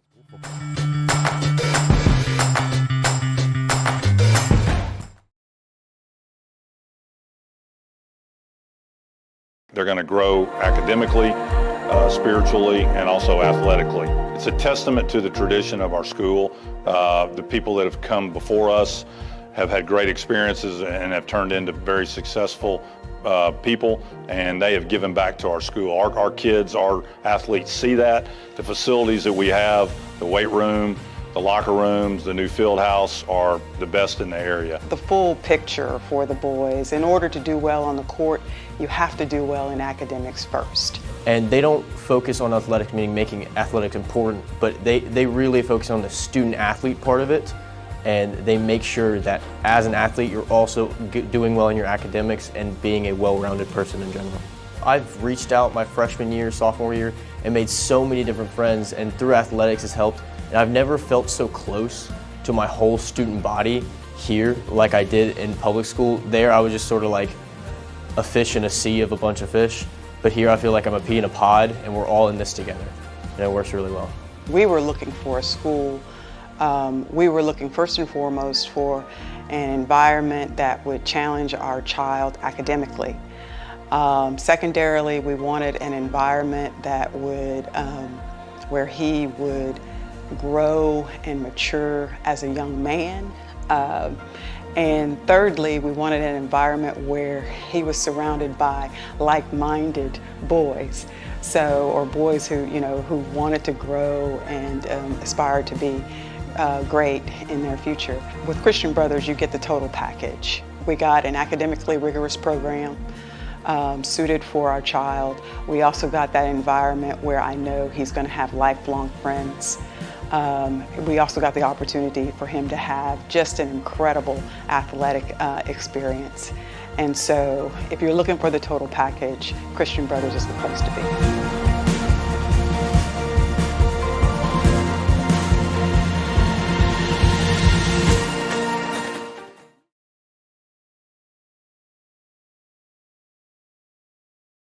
Memphis marks you. There's a million songs about it. But before the songs, there was just the sound of strangers coming together in joy, of the river rolling by, of old friends and fresh starts, of triumph and tragedy, of what is old becoming new again, the sound of people listening to each other, the sound of Memphis getting down with itself. Come see us. You might sound different too. Welcome back here at Tom Nick Stadium. Eli Savoy back with you with our Morgan Steele halftime show. At the half, the Brothers trailing Brentwood Academy 28-0 as the Brothers just way too many mistakes in the first half. 3 fumbles, one of them inside the 5-yard line when it looked like they were going to score. Another was returned for a touchdown. The other set up Brentwood at the 30-yard line, and they were able to get a field goal out of that one. Then you had 2 blocked punts. One of them returned for a touchdown. The other set them up inside the 20, and they scored another touchdown. So the Brothers have just really killed themselves with mistakes in this one, and it has resulted in a 28-0 halftime deficit here against Brentwood Academy. The Brothers will get the football to begin the second half. Next week will be the bye week for the Brothers, and then back to action the following week when they welcome MUS here into Tom Nix Stadium for that annual tilt, the great rivalry game between Christian Brothers and MUS. That's 2 weeks from tonight. Again, no game next week. 3 games remaining in the regular season after tonight. You got MUS here at home. That'll be followed by a trip to Central, downtown, Crump Stadium, and then St. Benedict to wrap up the regular season here at home. Brothers coming into tonight 4-2, 1-1 in region play. Brentwood 4-2, 2-0 in region play. So if Brentwood does hold on to this lead and wins here tonight, both they and Ensworth will be undefeated in region play and will be set up to be 1-2 as far as seeding goes.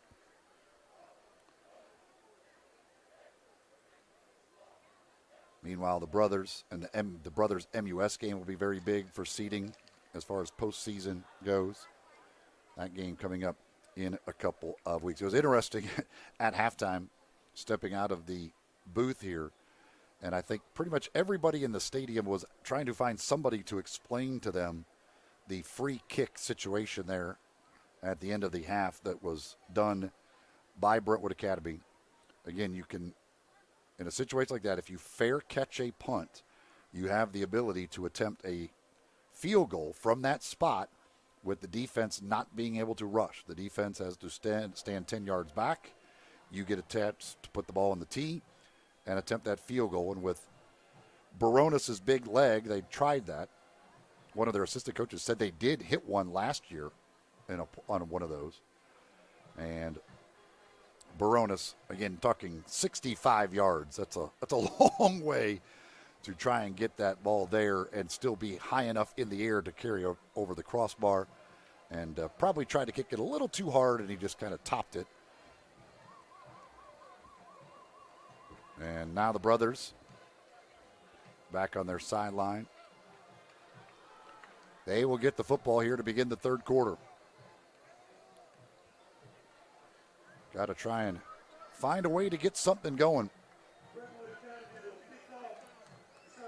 Maybe they can create a couple of turnovers, a couple of defensive scores like Brentwood did in that first half and get back into this thing. Hammond and Collard go back to receive. Although the way it has gone, they're back there just to watch a ball sail over their heads as Baronis has kicked everyone into the end zone tonight.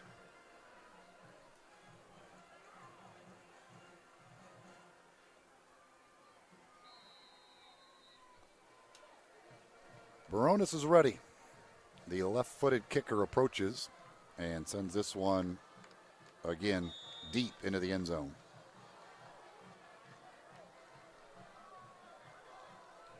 So the Brothers from the 20 to begin the third quarter.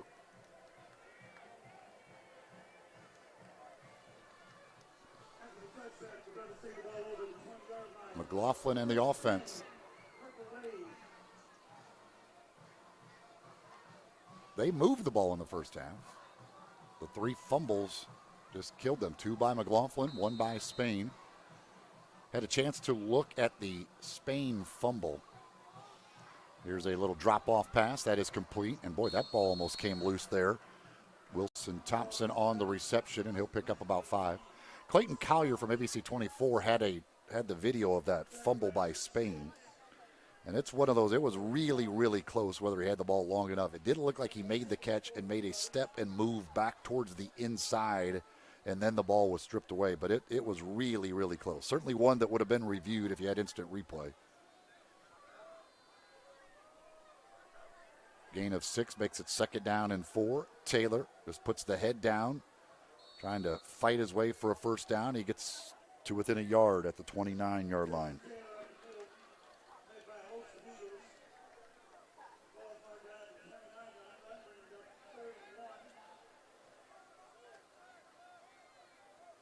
Third down and 1. Brothers have to get a first down. We got to get points out of this drive. You got to get points out of every drive at this point.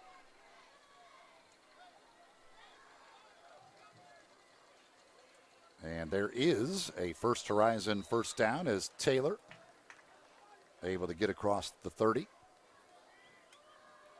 Down at the 33-yard line. So they'll move the sticks on the far side. First down and 10 for the Brothers.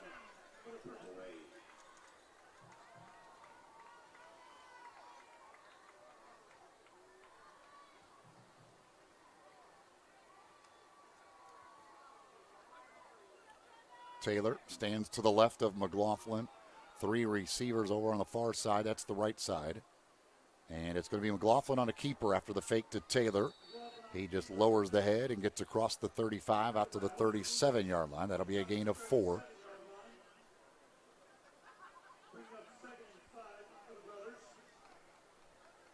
Second down, 6. 2 minutes into the third quarter. Brothers trying to fight back and get into this one.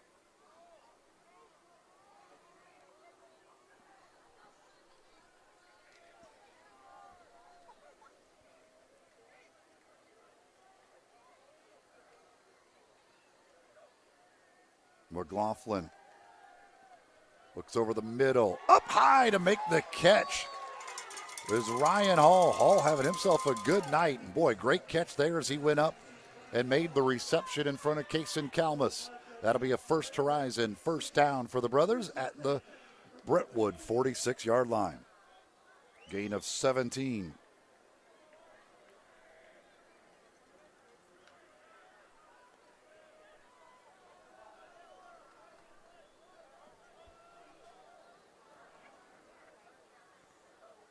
Hammond in motion, handoff Taylor. Up the gut, nothing.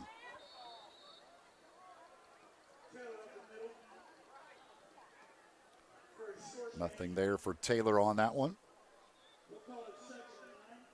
I'll give him about a half yard. So we'll call it 2nd and 9, a long 9.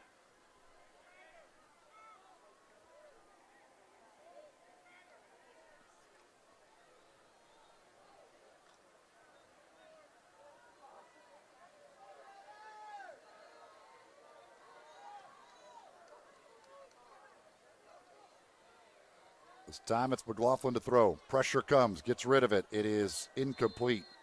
Looking for Hall once again. And right there in coverage was A.J. Barbat, number 5. So the incomplete pass brings up 3rd down and 9. McLaughlin had pressure on him right as he threw that one. Like his arm may have even been hit on the throw.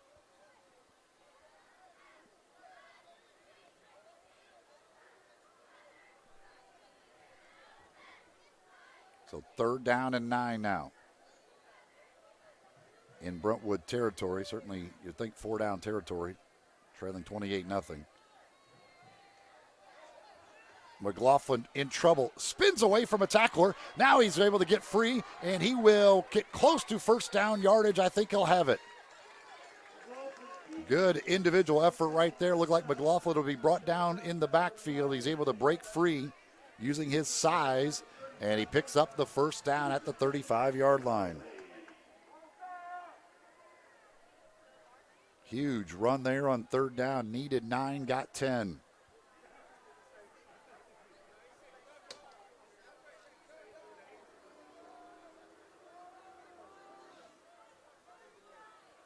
So they move the sticks. 1st and 10 from the 35.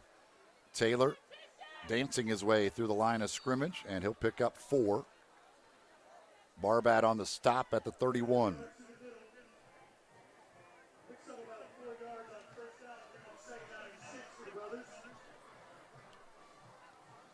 Four minutes gone here in the third quarter. Brothers on the move with this opening drive of the second half. They've moved it from their own 20 down to the Brentwood 31.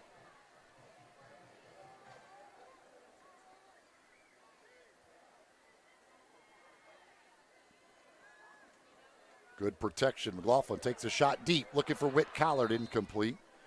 Coverage by Colby Harmon, number 23. And it was good coverage. So 3rd down now. 3rd and 6 in 4-down territory. So we got plenty of options here. Don't have to get it all on this 3rd down play. See what they want to do.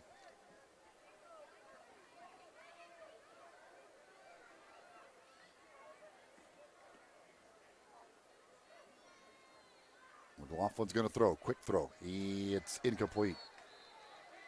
Intended for Hall. May have been knocked away there. Kalmus was right there and may have gotten a hand on that one. So 4th down and 6.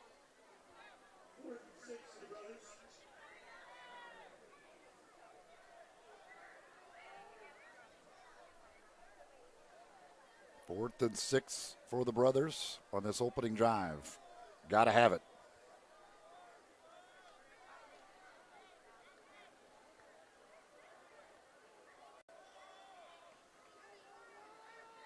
Thompson will line up as a tight end to the left. Pressure comes on McLaughlin. He's able to step through it. McLaughlin going to try and run for it again, and he's going to get it again. Second time on the drive, and he's still on his feet, and they're pushing the pile. And down to about the 20-yard line. So McLaughlin again, just like he did earlier in the drive on 3rd down, this time on 4th down, he's able to break free from a tackler in the backfield and use his legs to pick up the 1st down. And they're right there on the doorstep of the Red River Auto Group red zone at the 20-yard line.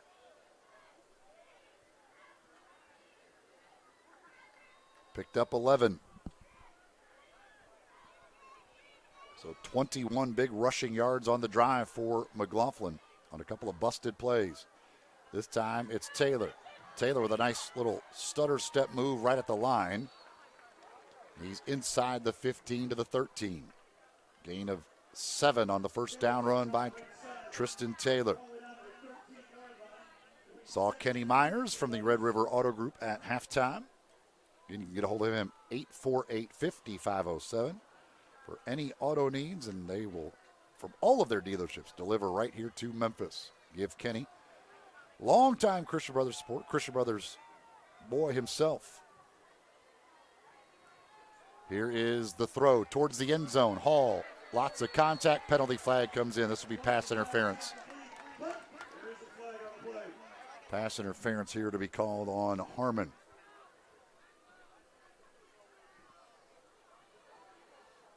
And there is the signal.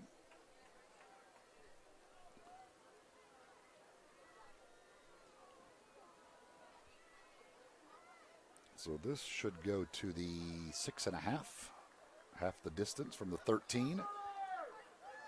And it'll be 1st down and goal for the Brothers. So a good drive here. They got to finish it, though. They were inside the 5 once in the first half, and they fumbled it. Got to finish this one. They've used almost half of this 3rd quarter.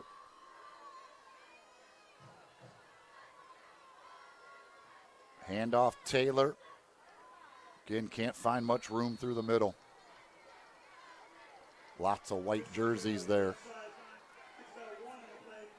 Number 52, Peter Husband.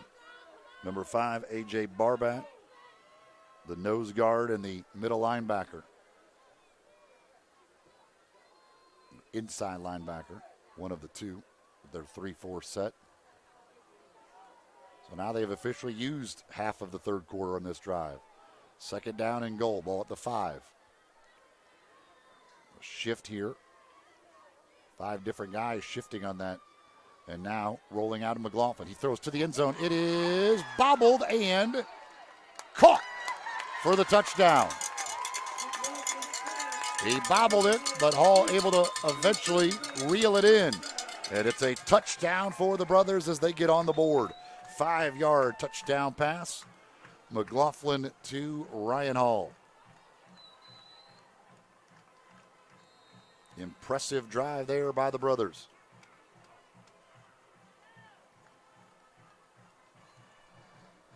And now Dean, high snap. Good job by McLaughlin to get it down, and Dean boots it through for the Keller Insurance point after.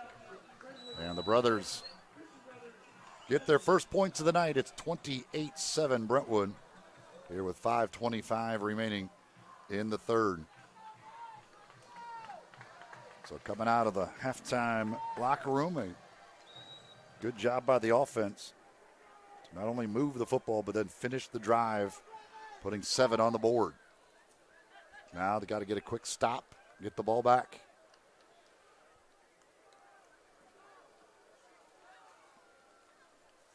Campbell Clinic kickoff coming up by Freddie Dean.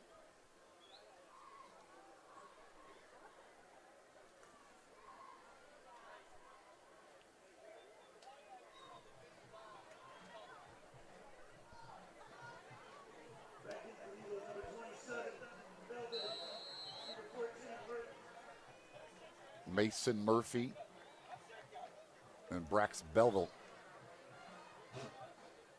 back deep to receive. It's a short kick, pooch kick. This is how they started the game, and the brothers almost recovered that one. And boy, that one was on the ground a long time before somebody finally jumped on it. And it was Deuce Scott, number 40, the running back, who was playing one of the up positions that time, and he's able to get on the football for Brentwood. And so they'll start at the 33.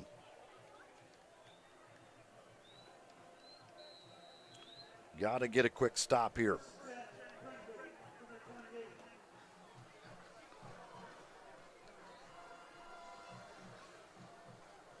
Going negative to that drive was how long it took off the clock, using over 6 minutes here in this third quarter. Time is not the friend of the brothers as they try and come back. Here's a handoff on first down. Nothing there for Scott on that one. Gets a yard, maybe 2. Johnson and Sellers down there, along with Artie Rodriguez. Gain of 2 to the 35 brings up second down and 8. George McIntyre, the sophomore quarterback, ranked the number 2 quarterback in the class of 25. Throws it here off the hands of the receiver and incomplete. Looking for number 21, Luke Wells. Was a little bit behind him, and Wells couldn't hold on. So now you've got him in a third down and long here, 3rd and 8. Can the brothers' defense get the ball right back? Ron Crawford's defense trying to get the stop. McIntyre's going to take a deep shot. It is going to be incomplete, out of bounds. There is a penalty flag on the play. That was Neo Clifton, number 9. He made the catch. He was out of bounds. There was an ineligible receiver downfield anyway. I would think the brothers are going to decline this and bring up 4th down. Yeah, they're going to decline this. There would be no reason to accept this penalty.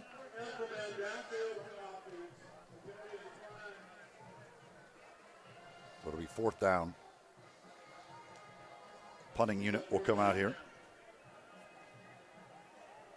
London Baronis will go into punt formation.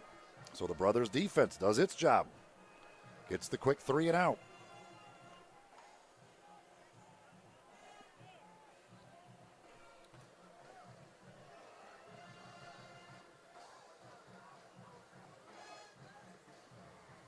High snap over the head of Baronis.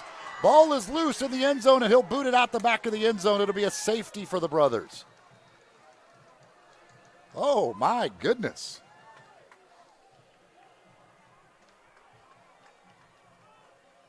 The brothers pick up 2 points and will get the football back.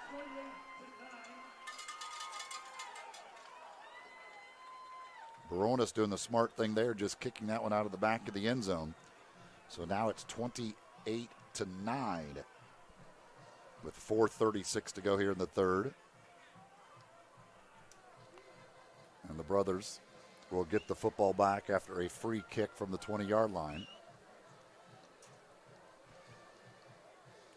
But punting has been an adventure here. Brothers have had 2 blocked now. Brentwood on a snap over the head of the punter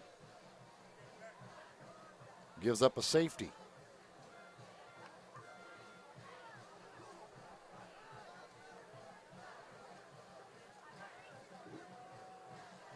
So Baronis You have the option here of punting or kicking it off the tee. He will elect to kick it off the tee.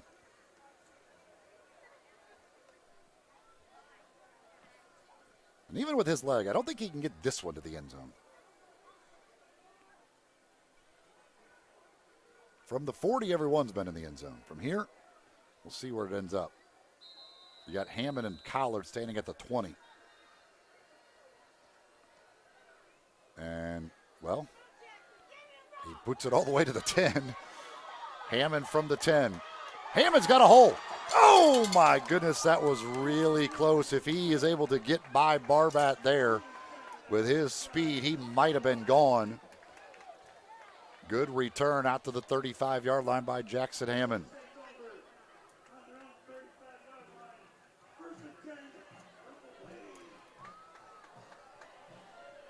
So the Brothers at the 35 to start this drive, trailing now by 19. Offense just marched down the field 80 yards for a touchdown on the last possession. McLaughlin over the middle. He's looking for Hammond. Hammond's got it. He's brought down inside the 35. Colby Jones on the tackle, but not before. Jackson Hammond picks up a first horizon first down at the Brentwood 32-yard line. 33 yards, excuse me, on the completion.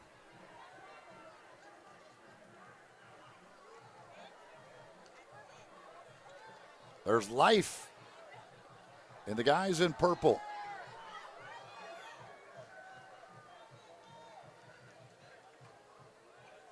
McLaughlin throws to Taylor, and he's hit and dropped. Colby Harmon, the corner, comes up to make that stop. It'll be a loss of 4. Second down and 14 coming up.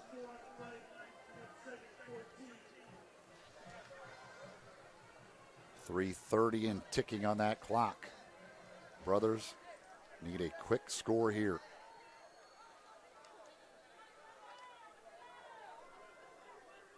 If they score, they will, I would expect, go for 2 to try and make it an 11-point game. McLaughlin on the keeper. And McLaughlin gets back to the original line.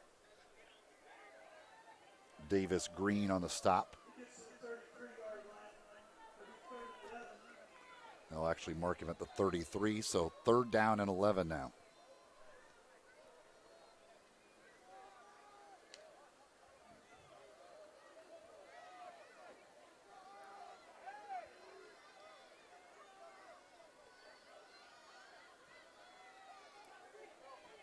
Throw complete. Spain is going to be short of the first down. He's inside the 30 to the 28.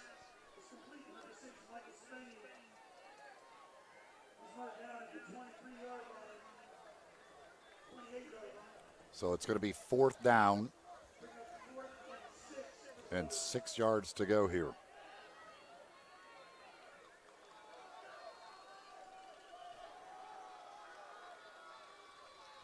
Andrew Peterson checks in. Hall goes out as they're going to go big here.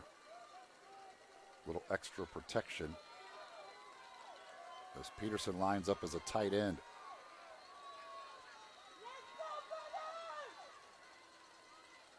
McLaughlin to throw. Looking towards the end zone. It's incomplete.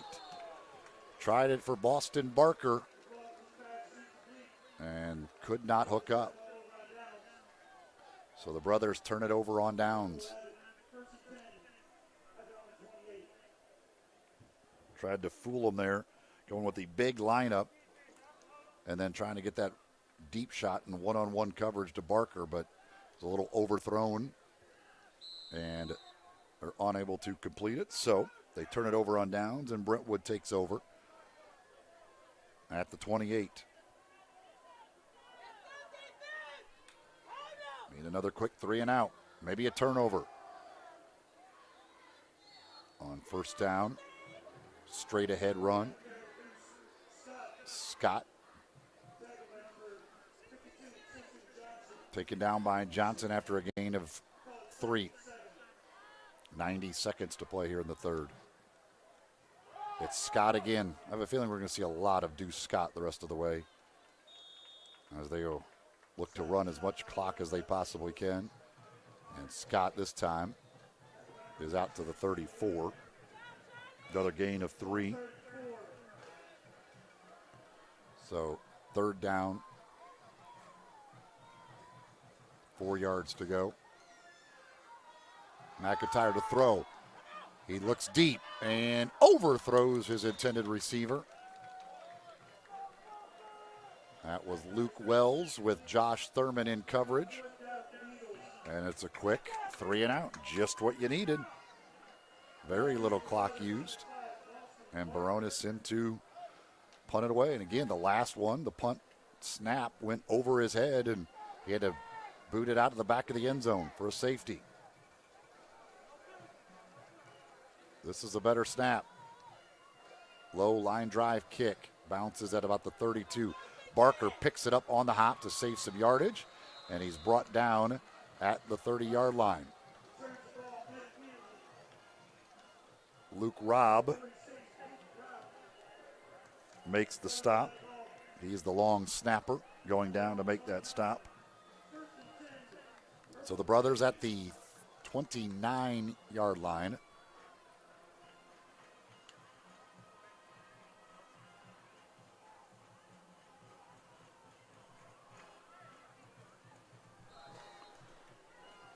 .47 seconds to go, so third quarter will be wrapping up here shortly. The Brothers have to get points now.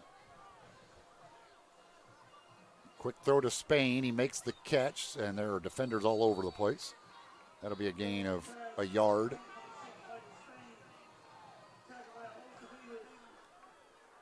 Harmon was there. Barnes was there.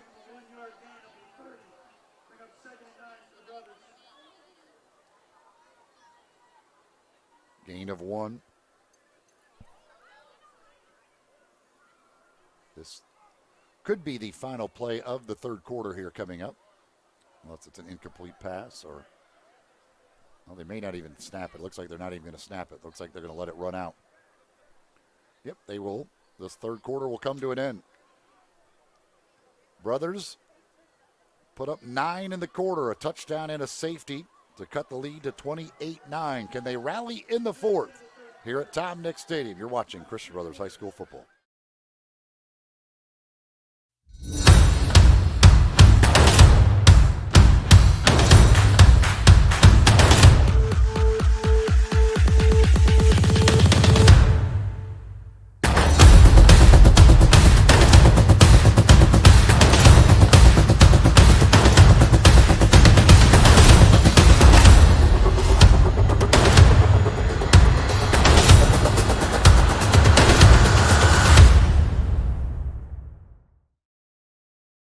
I'm Kenny Myers from the class of 1980. Matt Garibaldi, class of 1999. We're from Red River Auto Group, a division of Memphis-based Dobbs Automotive. Red River and Dobbs are proud sponsors of Christian Brothers football. And have been for the last 25 years. We deliver cars to Memphis every day and take care of our customers. Give Kenny a call, work with us, and we'll punch it across the goal line. ATC Fitness wants to thank you, Mid-South, for continuing to believe in us and making us the premier choice for fitness throughout the last year. 18 locations, 24-hour access, tanning, and hydro massage, all for one low monthly price. ATC Fitness, exercise your right to look good. Second down and 9 from the 30-yard line for the Brothers, trailing 28-9. They need points in a hurry here as we begin the fourth quarter.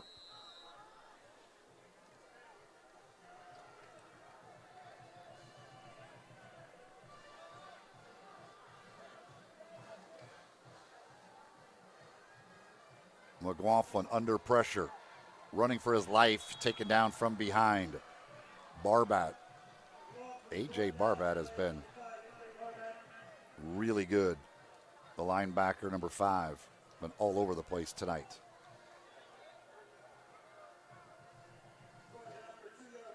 It's a loss back to the 28. So it's third down and 11. It'll be a sack for Barbat.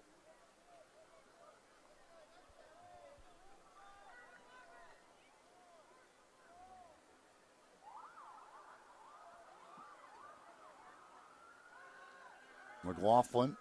His throw's intercepted. Picked off. It's Barbat again, and he's going to return it for the touchdown. Third defensive or special teams touchdown of the night. Fourth turnover of the night. As I just talked about Barbat being everywhere, and that time he was right there to intercept it. Returns it about 35 yards for the touchdown.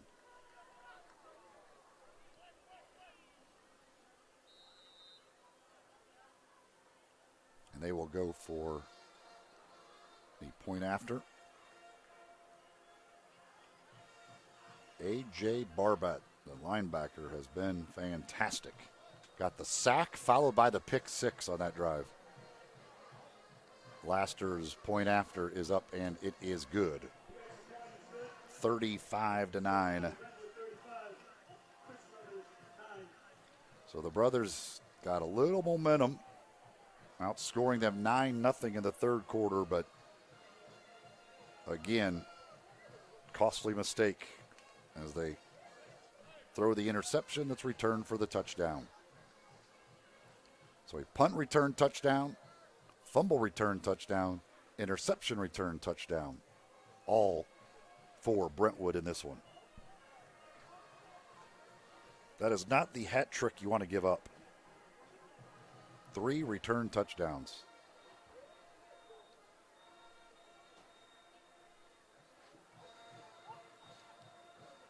Again, if you think all of their points basically have been set up either by block punt or turnover.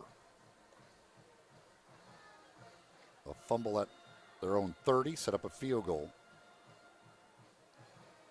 Block punt return, fumble return, interception return, another block punt, set them up inside the 20. They got a touchdown off of that as the kickoff goes out of the end zone again.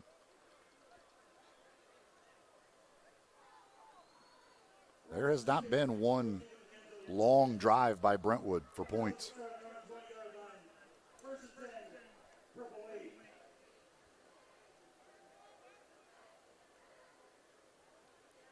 Brothers from the 20.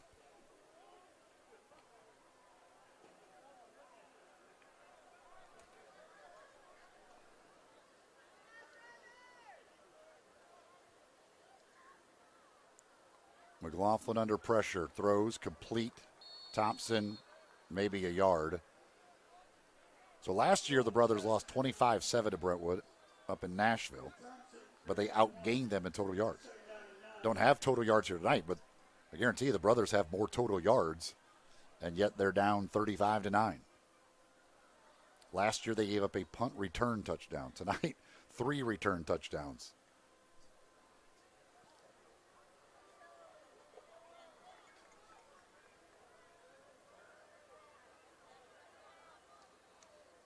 McLaughlin looking for Hall, tipped at the line, incomplete. Not sure who that was that got the hand on that one. Going to bring up 3rd down and 9.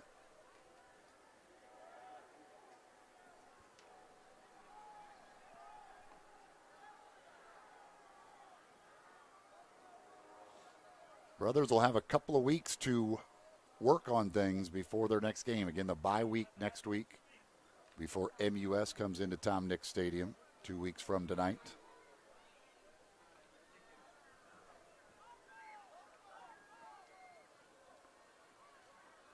McLaughlin rolls out, throws deep, far side. It is incomplete. Good coverage there. Spain, the receiver, Kane, the coverage, and he was stride for stride with Spain. And on 4th down, the punting unit comes out.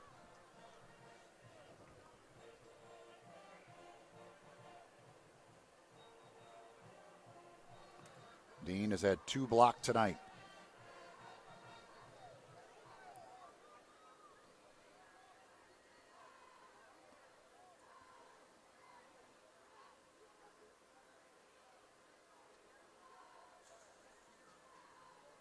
Good snap.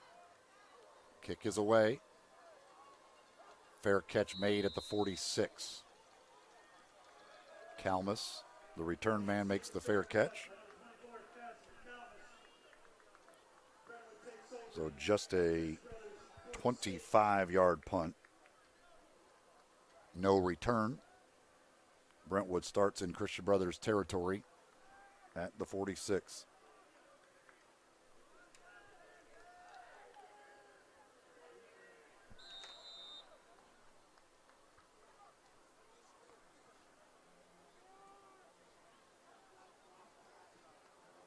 This will be the third straight win in the series between these two for Brentwood. Brothers will fall to 7-11 all time against the Eagles. As Scott takes the handoff, Scott bounces off tacklers, stays on his feet, down to the 37-yard line. Be a yard short of a first down.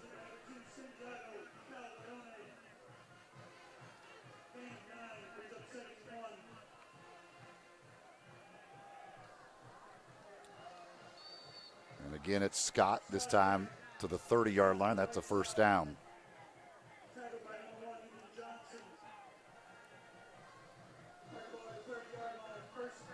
This Brentwood team with McIntyre at quarterback for the next couple of years certainly figures it'll be tough to deal with.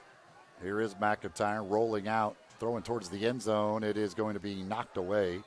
Charlie Harrell was there with great position.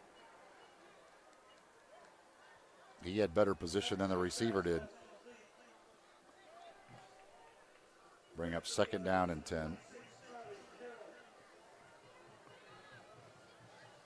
We don't know which two teams out of Nashville will rotate into this side of the region. We do know Father Ryan will be one of them because they have not been yet. And it should either be JP2 or MBA. It would be the other one. As here's McIntyre's throw under pressure, incomplete. He had Sellers right there in his face as he tried to throw that one to Kane. Third down and 10 now.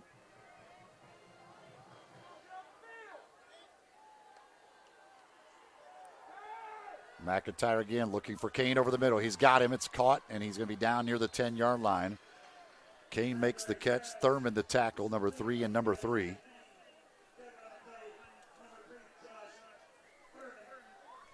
That's going to set up first down and goal right at the 10-yard line. Scott dances his way through the line, picks up about 3.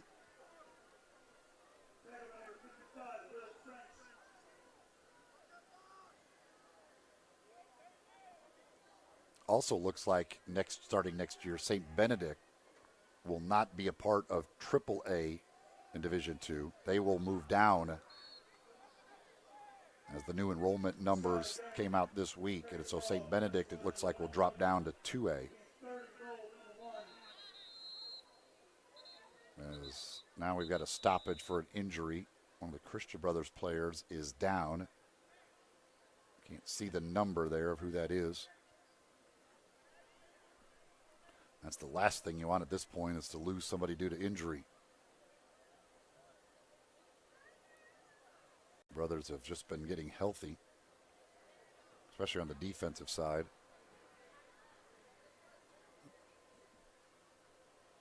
So we'll take a break while they tend to the injured player. See who that is. As the Brothers trail here 35-9, and Brentwood threatening to add to the lead as they'll have it third down and goal at the 1-yard line when we come back here. You're watching Christian Brothers High School football.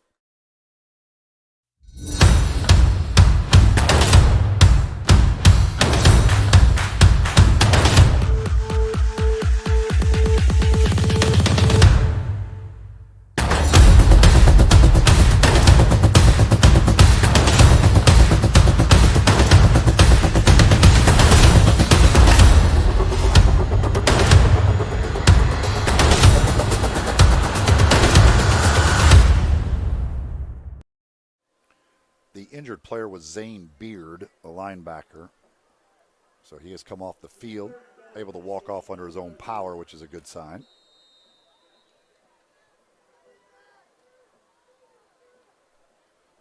Third down and goal, ball at the 1-yard line. McIntyre wants to throw. Looked back of the end zone, had a man open and overshot him. Pereira was open back there in that back line of the end zone. And now they're going to go for a field goal. I can't believe they didn't hand that to Deuce Scott.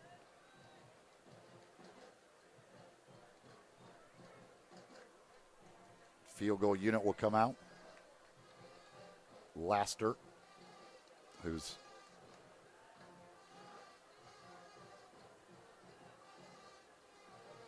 been really good tonight. He's already kicked 2. 32 yards, 22 yards. This one will be, it's like 18 yards, 19 yards.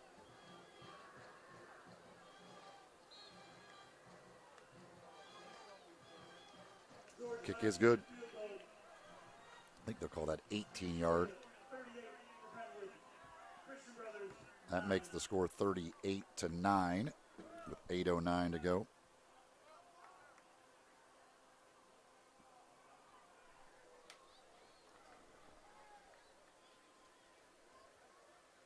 So the Brothers do keep him out of the end zone.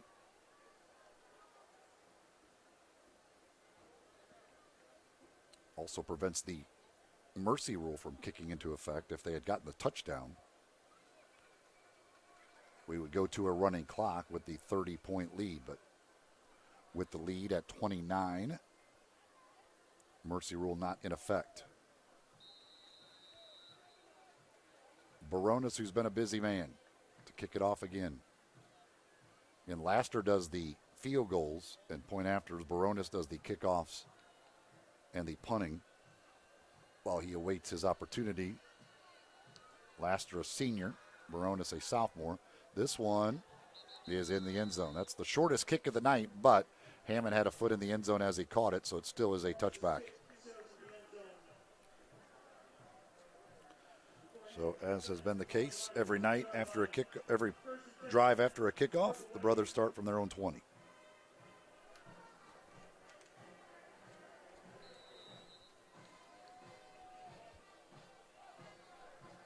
After the game, our Catholic Charities of West Tennessee postgame wrap-up. The summation of this one will be self-inflicted wounds by the Brothers. Turnovers and block punts. Here's a quick throw out to the outside to Hammond, and Hammond can't get away. He's ankle tackled by Brax Belleville, number 27. Gain of 1.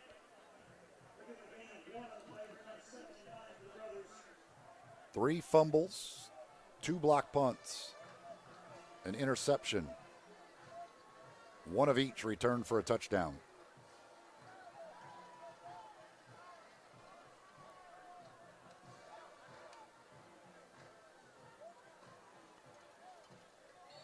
On 2nd and 9, it's a handoff.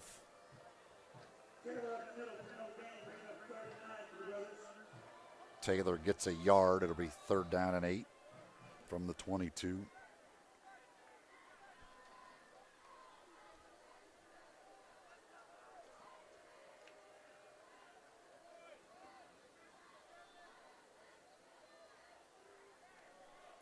Many of the folks who were here have headed home. Disappointing night for the Brothers again. Just too many costly mistakes. Pressure on McLaughlin. He's got to just throw it. There's nobody there. It was supposed to be a screen pass. There were 3 offensive linemen out there, but there was nobody to receive the pass. Not sure who was supposed to be the receiver there. They had 3 linemen out there ready to block, but nobody to catch the ball. So it'll be time to punt again.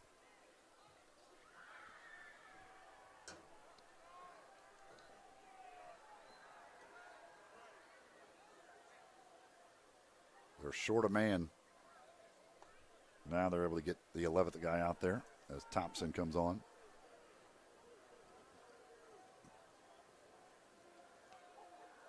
Kick is away, and it's caught at the 48. So a 26-yard punt. by Dean. And now we got a late flag.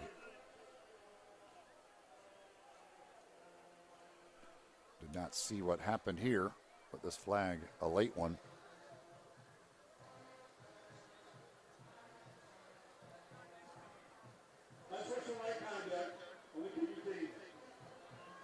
Unsportsmanlike against the brothers, so Brentwood will get to start this one 15 yards closer. They'll take it to the 33.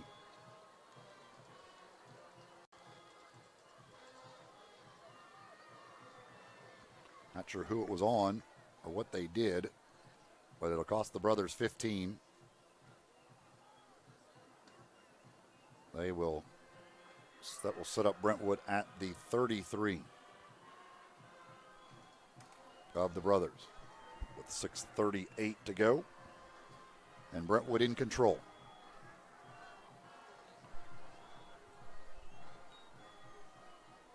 Haven't had many penalties tonight. It's been a pretty clean game from that perspective.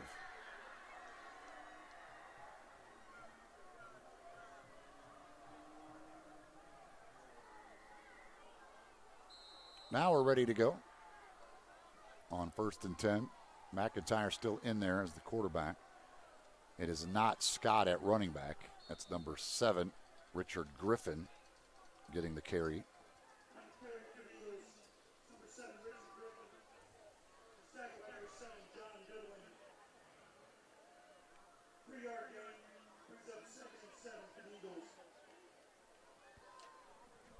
Gain of 3 makes it 2nd and 7. McIntyre, quick throw this time, far side, it's complete. That'll be a first down for the Eagles. Luke Wells on the catch and run.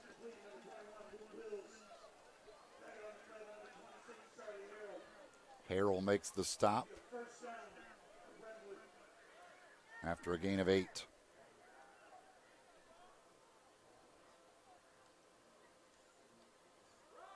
Griffin again on the carry. Griffin puts a foot in the ground, turns it upfield. He's got a nice run. Taken down by Thurman on the stop.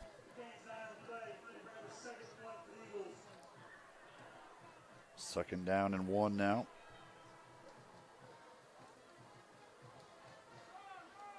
And a nice job there. That's Goodwin this time, coming off the edge to bring down Griffin. No gain on the play. Maybe a foot. Oh, no, they're going to give him the first down, actually. He did get a yard and got the first down. 1st and 10, ball at the 12. Griffin again. It's inside the 10. Down to about the 8-yard line.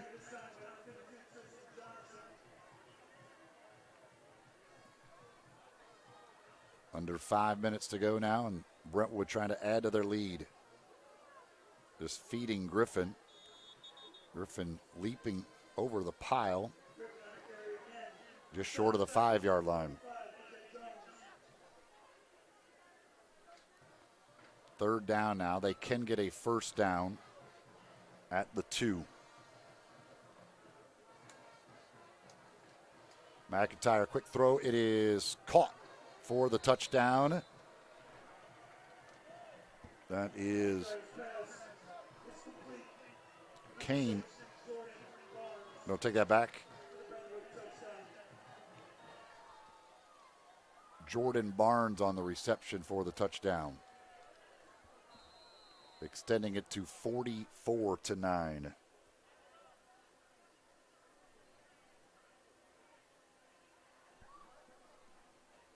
McIntyre's second touchdown pass of the night. And the point after is good once again.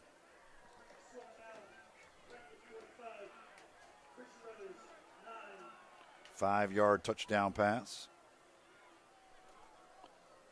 Makes it 45-9.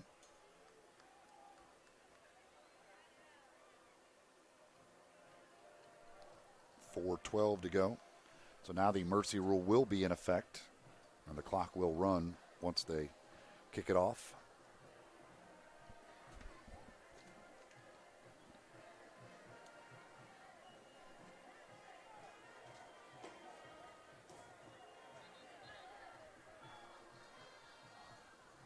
Rough night at the office for the Brothers.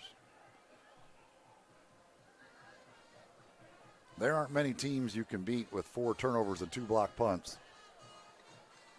And certainly Brentwood is not one of them.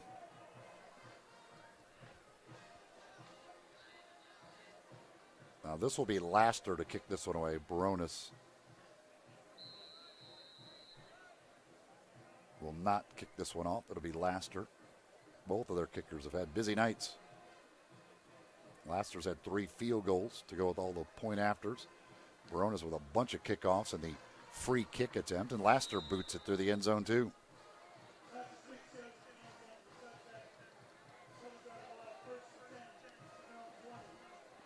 There's a lot of schools around the state that like to work out a trade with Brentwood for one of their kickers. It's an embarrassment of riches when you got 2 guys who can boot it out the back of the end zone whenever you want. So the Brothers back to work here. Again, now the clock will run continuously.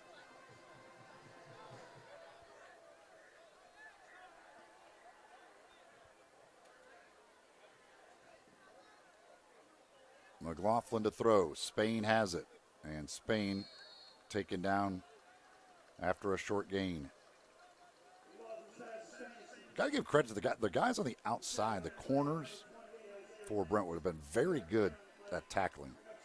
There have been a lot of those catches where there's one man out there and he has made the stop pretty much every time. And of course, one of them made a stop, got a fumble, and returned it for a touchdown.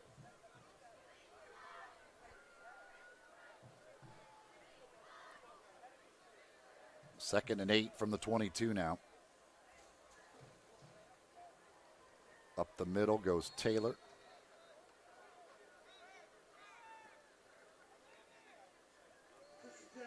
Taylor out to the 28.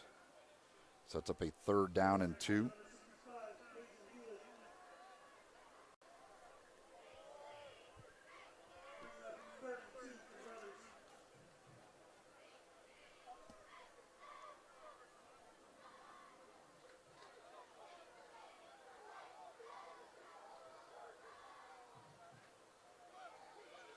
Lots of shifting going on here. McLaughlin under center for this one. Hands to Taylor, and Taylor will get a first down. Able to squeeze through there across the 30. A First Horizon first down for the Brothers.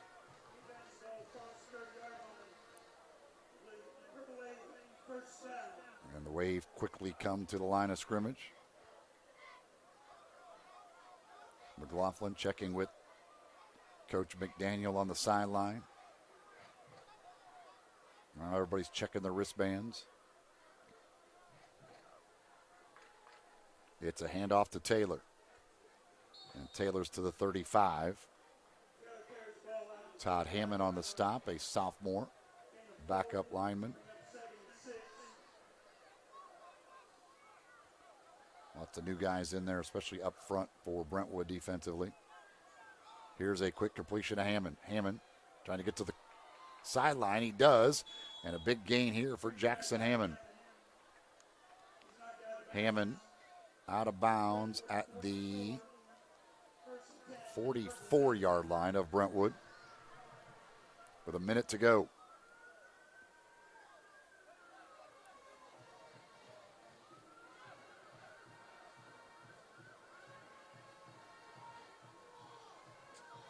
It's going to be one of those games when you look at total yardage and the final score, you're not going to understand at all what happened.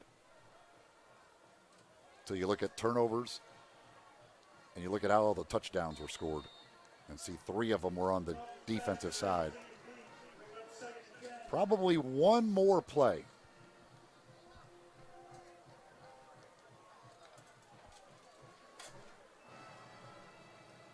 $20 seconds to go.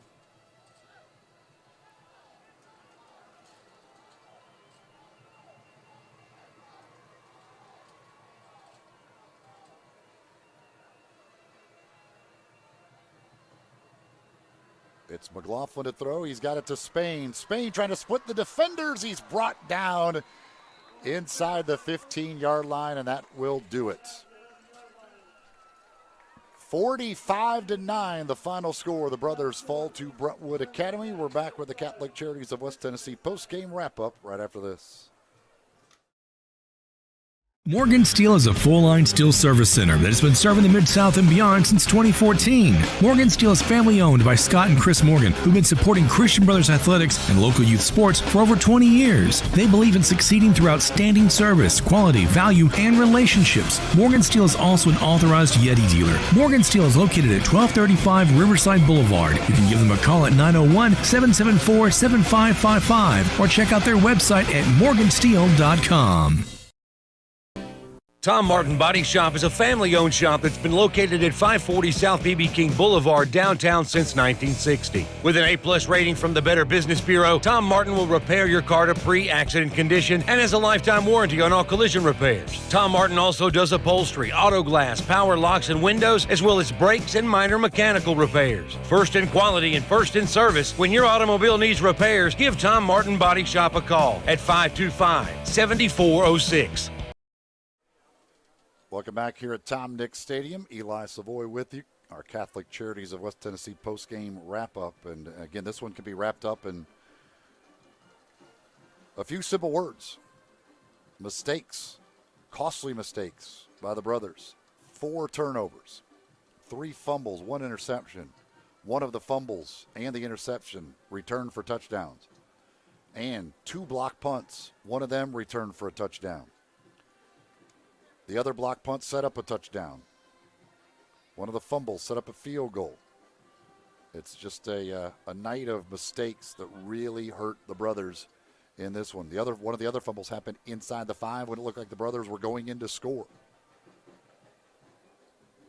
So it's just a night that costly mistakes, self-inflicted wounds for the brothers cost them as they fall to Brentwood in this one. For the brothers, it is an off week next week, the bye week. And then back here in 2 weeks to host MUS, the Owls, the arch rivals. Come a-calling 2 weeks from tonight. For Brentwood next week, they've got a game against Cornerstone Christian before a bye week, and then a huge one in 3 weeks when they will travel to Ensworth. And that one will be, in all likelihood, to decide the number 1 seed on this side of Division II AAA. Both of those teams undefeated in region play now. The brothers fall to 1-2 in the region. Brentwood goes to 3-0 in the region. And both the brothers fall to 4-3 overall, while Brentwood moves to 5-2. So no broadcast, of course, next week, but 2 weeks from tonight, we will be here once again. And you can join us for the MUS game. We'll have it as normal right here, and we'll have the pregame coverage beginning around 6:30. Coach's interview around 6:45 or so, and the kickoff at 7 o'clock for the brothers and the Owls 2 weeks from tonight. 45-9, the final tonight. Brentwood comes in here and knocks off the brothers for the 2nd straight season. And a disappointed group out there on the field right now, and certainly 2 weeks to try and correct some things that went wrong here tonight for Thomas McDaniel and this coaching staff. So that'll do it for us tonight. Thanks to Gabe Kuhn here running the show once again this evening. Art Scott running the camera as well. I'm Eli Savoy saying so long from Tom Nix Stadium. We'll talk to you again in 2 weeks. Have a great weekend, everybody.